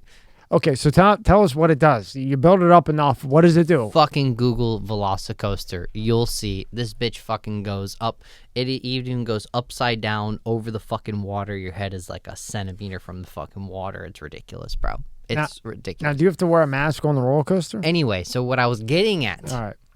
Before you were rudely interrupted. Sorry. Was the fact... No, I'm saying like I was rudely interrupting you. Sorry. You should be sorry, motherfucker. So the fact is, I'm in this line, and the fucking intercom is like, put on your mask regardless of vaccination status. It's required or you'll be asked to leave. So I'm like, what? I'm just like fucking so furious within my head. It's like, what the fuck is the point of the vaccine if you have to wear a mask as well, right? And like, we walk into the restaurant, I have to wear a mask. As soon as I sit down at the fucking table, I don't need it anymore. The walk from the fucking door to the table is 2.5 feet. You know what I mean? What the fuck is going to happen 2.5 feet from the door to the table? It's not going to happen back. You know, it's just almost common sense shit. I just think it goes back to what you said. There's it's mass confusion. Mass confusion. I think no that's fucking the problem. Reason, right? I think that's the problem. But anyway, so I'll just leave it at that. That's my opinion. I'm not saying this virus is anything, not to fuck with. It's probably something serious. But it's an underlying thing that's going on that people have to understand, I think. Eventually, everything will come out. You know what I mean? Eventually. At some point, maybe, if we're alive. We'll see. So what do you got going on with this movie thing you're talking about? My movie deal. What movie deal? It's not my movie deal, but it's a book I've been writing for somebody. Is it a book you've been writing? What's going on with you, Vinny, today? Am I whispering? So what book are you writing? That's why I'm saying it like this. Okay, so basically, I am writing a book for a guy named Tito. He was Pablo Escobar's main transporter to the United States for a long time, for a pretty good amount of time through those years. And when I first met him, basically all the handwriting was like scribble, cursive. Nobody could ever read it. So I'm like, damn, this is, an intriguing guy. Interesting, very smart, had a ton of money. I mean, he really was pretty much the top of the level game when it comes to this type of shit. So, I met him one day. I was, reading this magazine, and he's like, hey, man, I don't have that magazine yet. I'm getting it this month. Can I read yours? And I'm like, sure. So I give it to him. And he was obsessed with exotic cars, just like I was. And, we just started talking and whatever. He's like, yeah, I'm writing a book on my life. So I'm like, cool, can I see it? He's like, yeah, sure. I couldn't fucking read it because of the handwriting, the cursive. So I'm like, damn, I'm really good at typing. Like, what do you think if I type this for you? He's like, you would do that? And I said, yeah, of course. I was like, I can get a typewriter, blah, blah, blah, blah. So he's like, all right, yeah, let's do it. So basically every day we sat down and typed this book, and he would just read it to me, and I would go over it and type it, and, everything that he would say, I would put it down and maybe make like a change or two if it like didn't, come into context clearly enough, because it is him writing everything, just from memory. Like, his memory is absolutely astonishing. Like, this man can memorize the color of the house in the Bahamas fucking 40 years ago. I know. I had Joda Cardona, the biggest there is. He was his right-hand man. Escobar and El Chapo. Who's that? Watch him and look him up. You'll know who that is real quick. Escobar and El Chapo. They're two different fucking time eras here. They were once partners, then they became competition. He escaped federal prison, ended up working with the other one. He was even working with Guzman for a while. Guzman is Chapo. No, I'm talking about the wife. Oh. The girl that just got nailed and got 3 years. Okay. She got nailed with like a gazillion shit, but took down God knows how many people. She got 3 years. That's what she got. 3 years and 3 years in jail, 4 years probation. And that fucking Escobar, he would write down everything. Everything. Yeah. Like, if you're here with him today, he'll write down green shirt, necklace, brown eyes, hits the vape, everything. He wrote down everything on everybody. Hits the vape, huh? Yeah. Well, look. So you're writing a narco story is what you're doing. It's a little bit different than a narco story. How's it different? Because he's just, a Cuban-American guy that was trying to fulfill a family dream. Basically, his mother and father owned sugar mills in Cuba. His father passed away, and he was just trying to fulfill the legacy of the sugar mill industry because his dad, made him promise that he would. And, his competitive nature took him like, I'll do this by any means necessary, even if it's, selling weed. Not necessarily the right thing to do, right? Yeah. So it started as that, and then he just he's a perfectionist. You know what I mean? When it comes to this type of shit, his name is very well known in the Miami area as far as, this thing goes. And yeah, he just has an amazing story, man, with ups and downs, love and drama. Just it's incredible. It really so now, how did Netflix come into this? Did they contact him, or how did that come about? He has a book deal pending with David Fisher. David Fisher has wrote 150 autobiographies, 30 bestsellers, right? So he has known Tito from back in the day because Tito is actually in Roberto Escobar's autobiography. Roberto Escobar named him as our main transporter to the United States in his own words, right? So that's what gave him his credibility off the rip. Tito Dominguez is our main transporter to the United States and was for a very long time. So all the other bullshit cuts out, right? If it's coming from Pablo's brother, it's legit.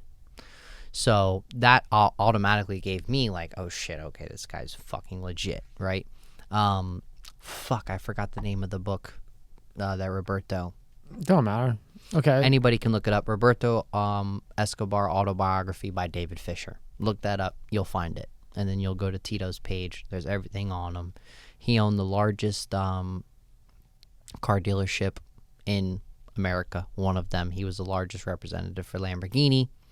And he had 300 cars that they seized, 30 airplanes, bunch of speedboats, 200 houses. I mean, this guy was, he had 7 Lamborghinis and 7 different colors for every fucking day of the week. Yeah. He would wear the shirt to fucking match the Lamborghini. These guys are nuts, yeah. This type of guy. Yeah.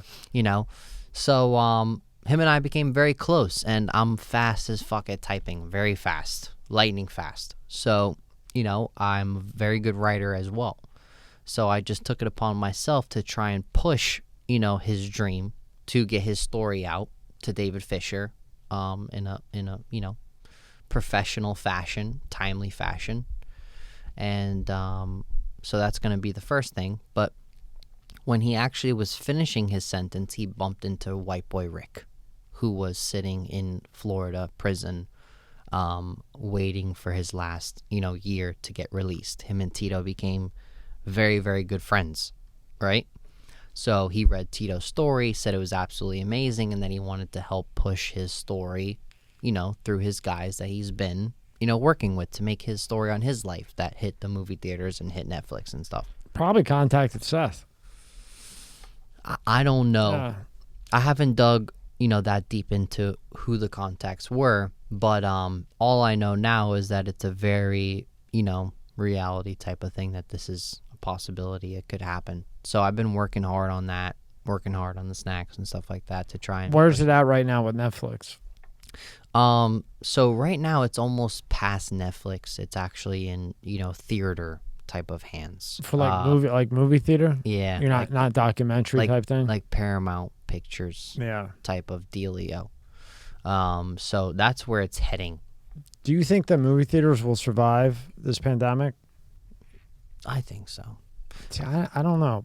I'll tell you why. Saw a movie. You know what movie I just saw? House of Gucci. Shit was fucking great. You see that? With Lady Gaga. I see it. About Mauricio Gucci and what was her name? Patricia Regina. What's it called? House of Gucci? House of Gucci, man. I've been looking for a good movie to watch. It's a little slow in the beginning, but to actually know what happened with the start of Gucci and everything and how it went down, it was phenomenal.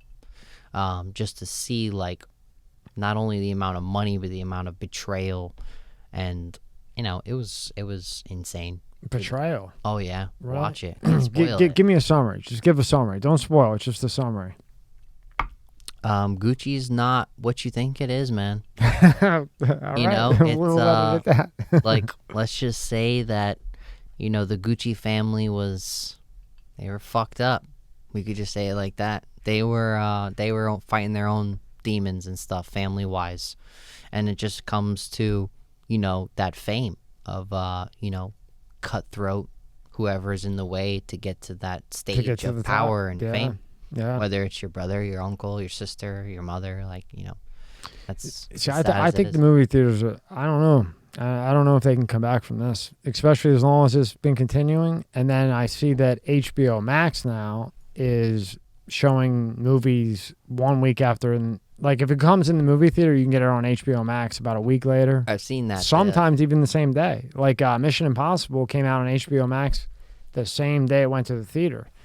So the way that like Paramount and those the movie production companies are dodging it is they're cutting a deal with HBO Max, or I'm sure another one's cutting a deal with another one. And now they're still okay because people are still going to watch movies. Yeah. You know what I mean? They might not want to go out to the movie, or maybe they can't, or whatever it may be, but they can always watch it on TV. The movie theaters, though, think how big that movie theater is. That's you have a spot, you have a shop. Yeah. I've had fucking 50 shops. The size of that movie theater, the screens, the electric. Think how much that costs to run. Probably a lot, but they're branching out into other things. They're actually doing like pay-per-views and shit. Like I was surprised. Like AMC is? No, AMC's. Yes, they're doing old school movies, and I was surprised they're actually launching the UFC fight at the fucking movie theater. That's pretty cool. Which I almost thought, like, damn, maybe I should fucking, But then I was like, oh, I'm crazy with these UFC fights. Like, I scream and yell and, do all this stuff. Yeah, that would be interesting. To put a fight on at a movie theater. The Francis Ngannou Cyril Gane fight Saturday is going to be on at the theaters. Well, and I was like, I hope they don't expect that to be quiet. That's what I was thinking. I mean, that's why I didn't buy a watching ticket. Boxing? I mean, all we did was yell at the fucking TV. I'm nuts. Yeah, did you hear that? There's a new movie theater right here, and they serve like food and drinks, and they have servers. They'll come out mid-movie and they'll ask you, what do you want? Poker, right? All Poker of them. Raton. All of them. No, the one in Delray. Yeah. Right off the F. I pick. Yeah, I live right there. Yeah, that's it. I go there all the time. Yep. Yeah. Yeah, I heard about that. I've never been there yet, but I heard it's good. You're young. That's why, kid. You're young over there. iPick's been around for a minute. That's like been my theater for a while. It's good food too. Good food. They got good restaurants downstairs, and I just I couldn't believe when I saw fucking pay-per-view. I was like, oh shit, they're trying to get these people back in the theater.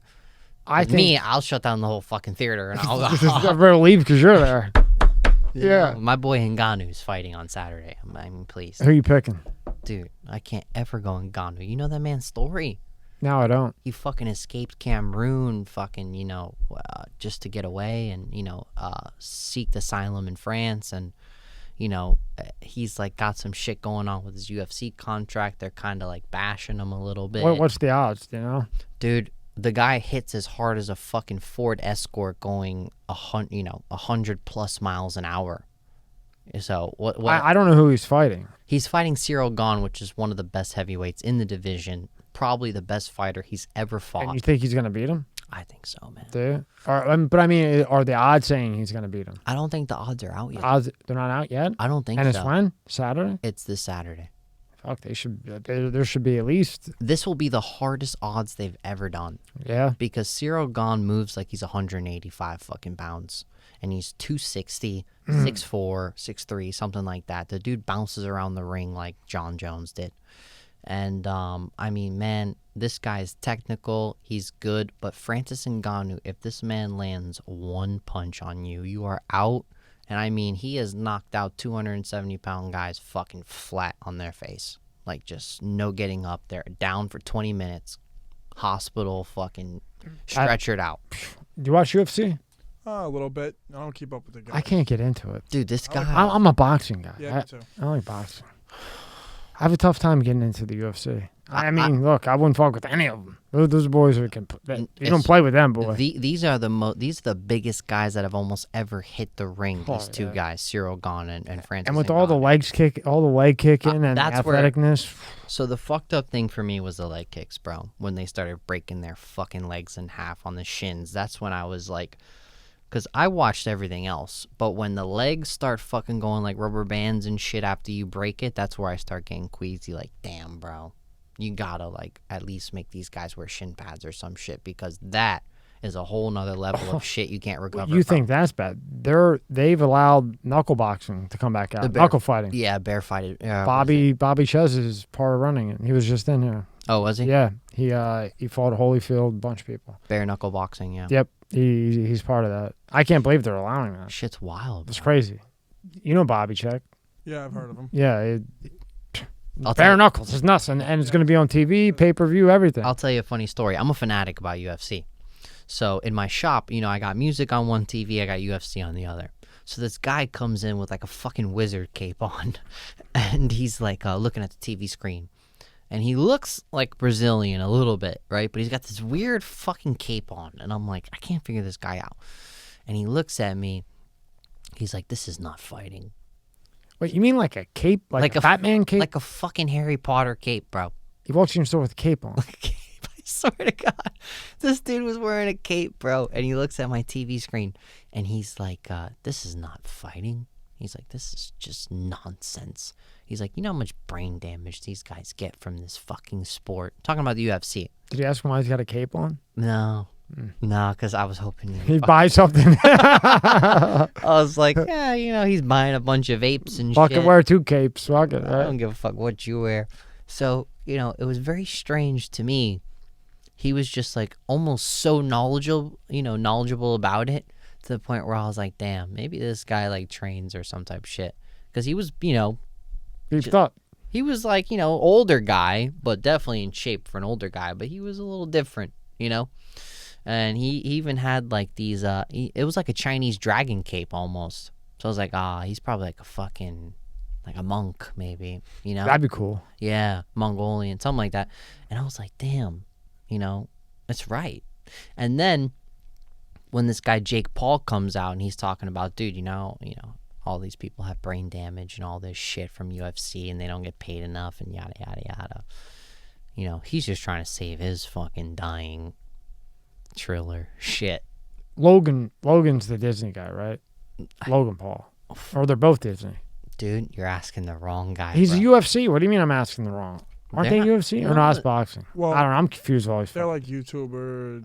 I think I don't know. I'm pretty sure they're both Disney, but they're like trying to fight everyone. Oh no, it is. Oh, I'm all fucked up. It's boxing. It's boxing because Tyson's talking about fighting him. Yeah, they just fought. Who he just fight Woodley. Yeah. He fucking knocked the shit out of Woodley, bro. Yeah, I think it was rigged. I don't think he wants to. That's tough. Tyson's a bad idea Because I watched it like 100 times because I'm like that guy. Like, fuck, was it really rigged? Because I'll never buy this shit again. I paid $70 to watch Jake Paul and fucking Tyron Woodley fight for a second time. The first time was fucking shit. So it's like, damn, am I going to pay for this again? And I paid for it again. And I watched the knockout 100 times. Jake Paul did a great fake. He really did. He really looked like he was going to hit this guy in the body and then went straight to the head and fucking slept Tyron Woodley on the floor. So I was like, is it rigged? I don't know. Who knows? You never know what goes on behind the scenes. Just the fact that there was a rematch, that already kind of points to maybe.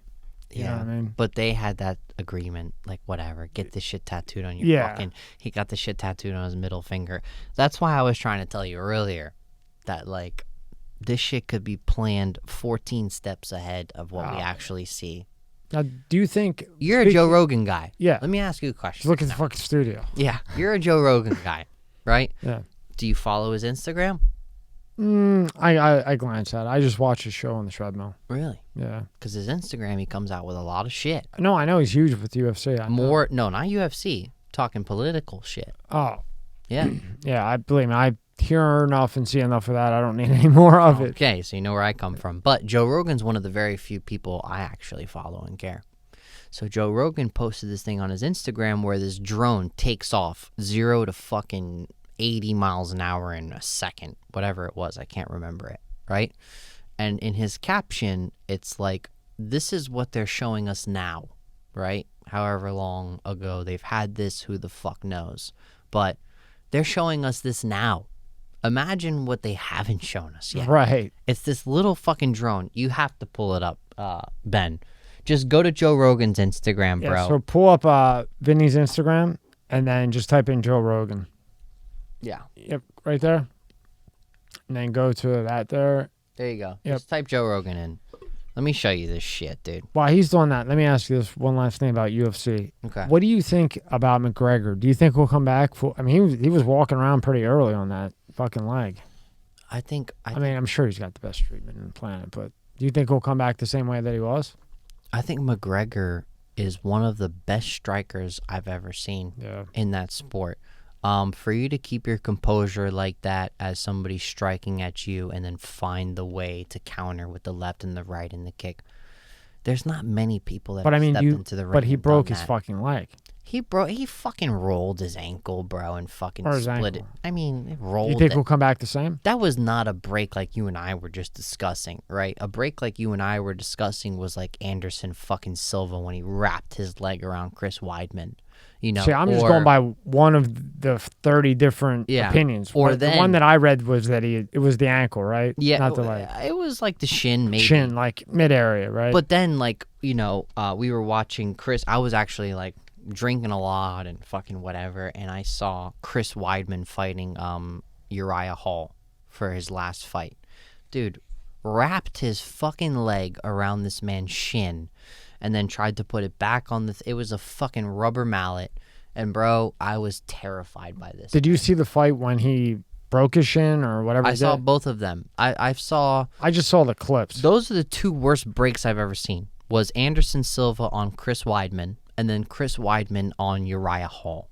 But I mean, did you see the McGregor one when he broke it? Yeah, I saw it. Wasn't that bad? I mean, I saw the clips, but I don't know what's... It was there. You know, it definitely went a different way. Was it the worst break I've ever seen? Absolutely not. Was it something that he can recover from quickly? Yes. Fully? 100%. Okay. But like when you're talking about Anderson Silva, never really recovered from that. He fought one time, I don't know how many years later, against Israel Adesanya, and then that was it. He passed off the torch to Israel Adesanya. Now he's the greatest in the UFC. Israel Adesanya, undefeated, one of the best fighters I've ever seen. Now you got Chris Weidman, never came back after that leg break because it was a fucking disaster. So Conor McGregor is still young, still I think one of the greatest. It's just he puts a lot of pressure on himself with this fucking shit talking. It's made. But that's what makes him who he is. It makes him a fuck ton of money, but it also puts a lot of pressure when a guy like Dustin Poirier steps up, who trains at the same gym that I do, by the way, Daru Strong. Shout out to them if they're watching this. It's like, you know, they are guys that just like have nothing to lose, right? He didn't say shit. Regular guy from Louisiana walks in, fucking, yeah, bro, you talk a lot of shit. Okay, yeah, I'm gonna come in there and fuck you up, right? Conor McGregor's like, I'm fucking, you know? When he comes back, there's no way he's gonna lose. Dustin Poirier fucked him up.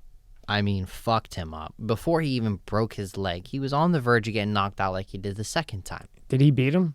They showed up 3 times already. Conor McGregor beat him the first time because Conor McGregor was on his way up, right? I love Conor McGregor. One of my. So first time McGregor, second time Dustin, third time Dustin.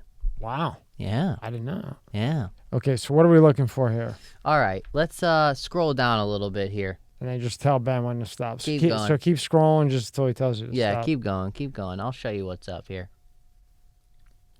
How about the Full House guy passing away? What's his name? Bob Saget? Bob Saget, yeah. It's fucking nuts, man. Absolutely nuts. Keep right going. There, bro, to the left. You see it with the little drone? Go down one. Okay. Right there. All right? Click on that. Click on that shit. What's it say? Not available? No, there it goes. What the fuck? Whoa! Oh, you never seen that, huh? Watch it again. Shit. Watch that shit again. So if you're listening to this... First off, that shit... Vinny, explain this. While this plays again, explain this so Okay. people are listening. Look at the caption that Joe Rogan puts. Okay, read it. When I see this, I think, this is what's available for the public to see. But what kind of wild shit do they have that's top secret? This is one of the reasons why I'm so hesitant to believe UFO sightings are extraterrestrial. I'm pretty sure if they're showing this stuff to us on Instagram, the military of multiple countries has versions of this that make this drone look like an old fucking station wagon. So we're basically looking at a drone literally just taking off the ground going, phew. I mean, that is moving. What's 200 kilometers? I have no idea. Do you know? I'm pretty sure it's... Can you go to tab 1? It's 80 something. Tab 1 and type in... No, I got it. What is 200 kilometers? It's right there. It's 124 miles an hour. Yeah, so that thing is literally going from a standstill to 124 miles an hour. In less than fucking 2 seconds. It looked like a fucking millisecond to me. Okay. That's crazy. So... And that's what they're showing you. So this Great is point. Exactly. You see that thing, Ben? Yeah, and this is a guy that you love. Yeah. And cherish. Yeah. And fucking look up to as far as his business goes. Sure. So it's like, to me, he makes the most sense, right? And he's way past. I've known this fucking shit forever, since before Joe Rogan, right? When it comes to like guys like Phil Schneider, Bill Cooper, people that have been saying, dude, they are fucking 40 years ahead of what they're showing you, bro. 100%.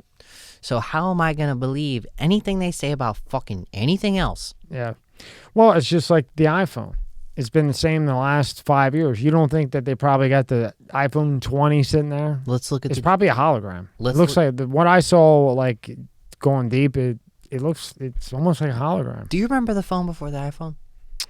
I had a BlackBerry before the iPhone. Before that, I had the Nextel Click. You know what I mean? It was like a walkie-talkie. Yeah. And then before that was the Razor. Exactly. And then before the Razor was the one that you could type on, the Sidekick. T-Mobile Sidekick. Yeah. Dude, do you not see the fucking jump? No, I see it. I mean, so you go from think of us, you and I, like big time corporate motherfuckers, like, you know, God, we're putting out these phones and whatever. Yo, Tommy, should we just fucking release this shit that we got, bro, to make fucking billions? Right, you taper it. But they didn't. No. Look at the jump from BlackBerry to iPhone. It's like, that's basically like Tommy and I are sick of fucking these pennies. Fuck whatever, you know, anybody else thinks. We're going in. We're going in. Right. We're going to release this shit. We don't care what they think, what they say. How did they do this? What kind of technology are they hiding from us? They jumped. But then they stopped. They jumped, but even if you look at the first iPhone, they actually kind of reverted back to the first iPhone. Is that the 13? That's the 12 Pro Max. Okay, even the 12 Pro Max. Yeah. If you look at that, take away the big camera and the bigger screen, it's pretty much like the iPhone 4. I mean, similar look, okay? So, yeah, they made the jump to the iPhone.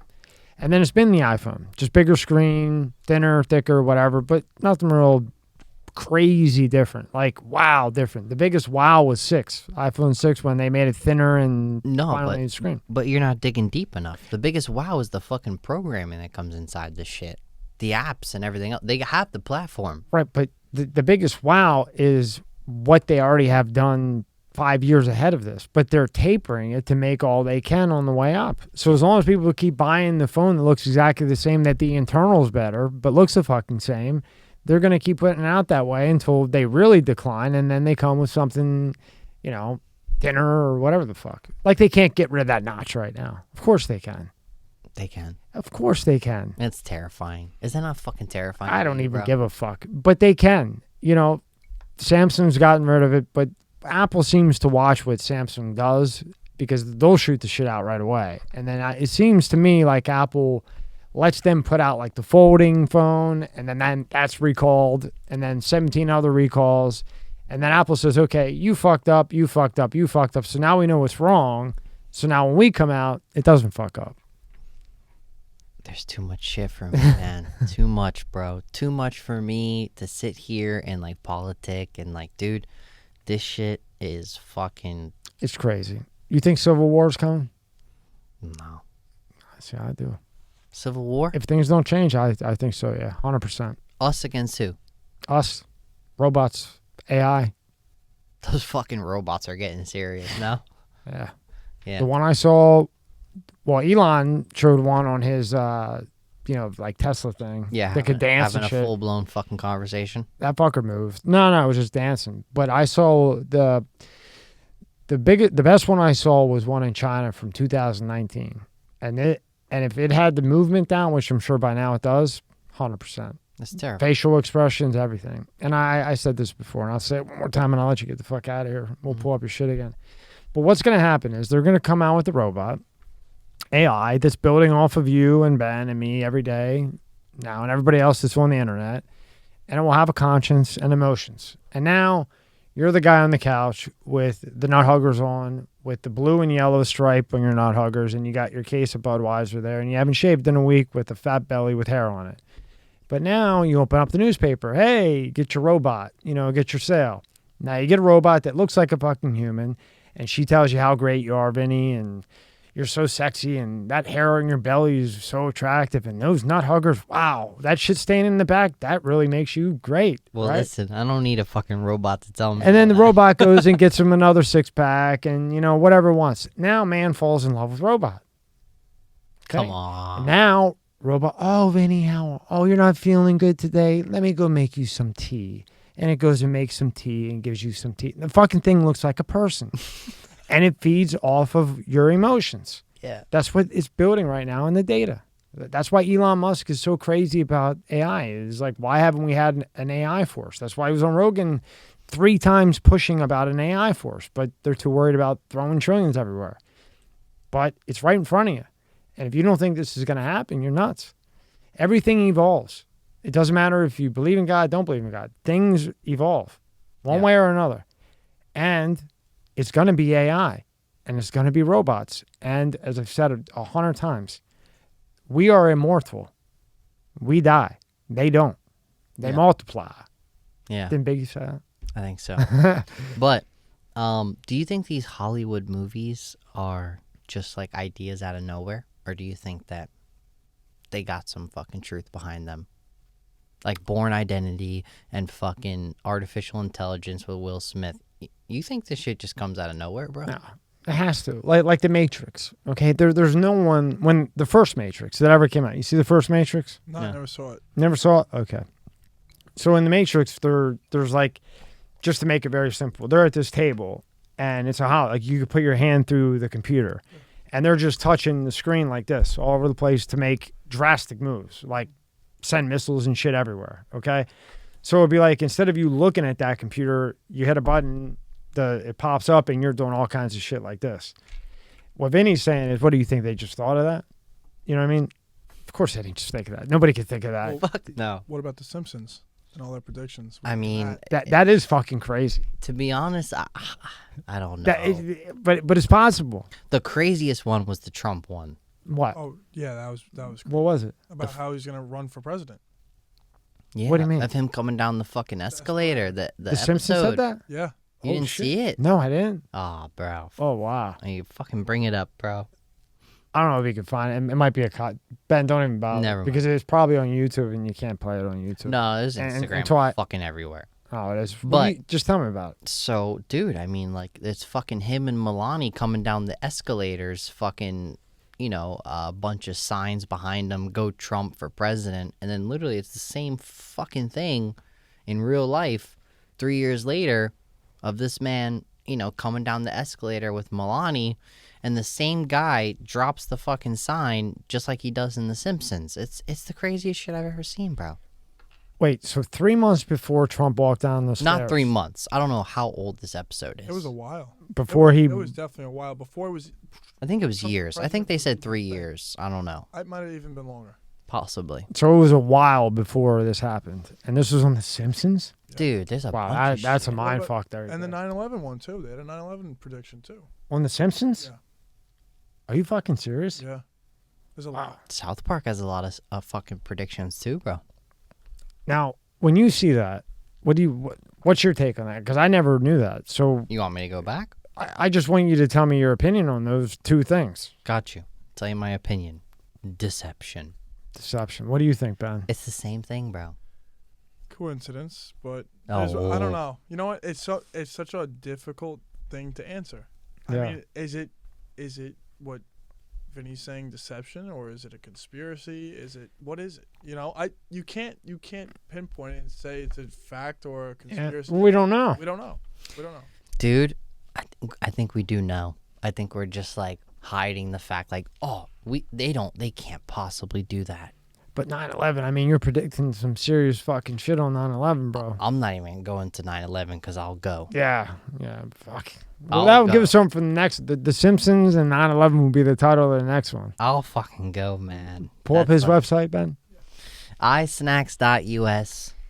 Hopefully all the politics didn't shift my we were very belief. broad, just talking about current events. Look, you know me and I know you. Yeah. And Roger Stone comes on, whoever comes on, I'm not left or right. Mm-hmm. I'm for whatever's good. Me too. Just because Roger's on or another hard right guy, I'm for whatever's good. Yeah. Right now, the way it looks, it don't look too good. It doesn't. But I would say that no matter what, if it was an independent in there, if it was a Democrat in there, if it was a Republican in there, it just don't look good right now.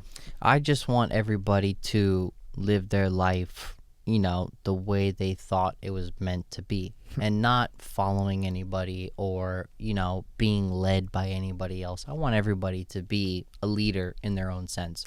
It's not, what you believe in or how you believe it, that doesn't matter to anybody but you, really, at the end of the day, right? You can come out with your opinions and, how you think of the world and how fucked up it is or how great it is.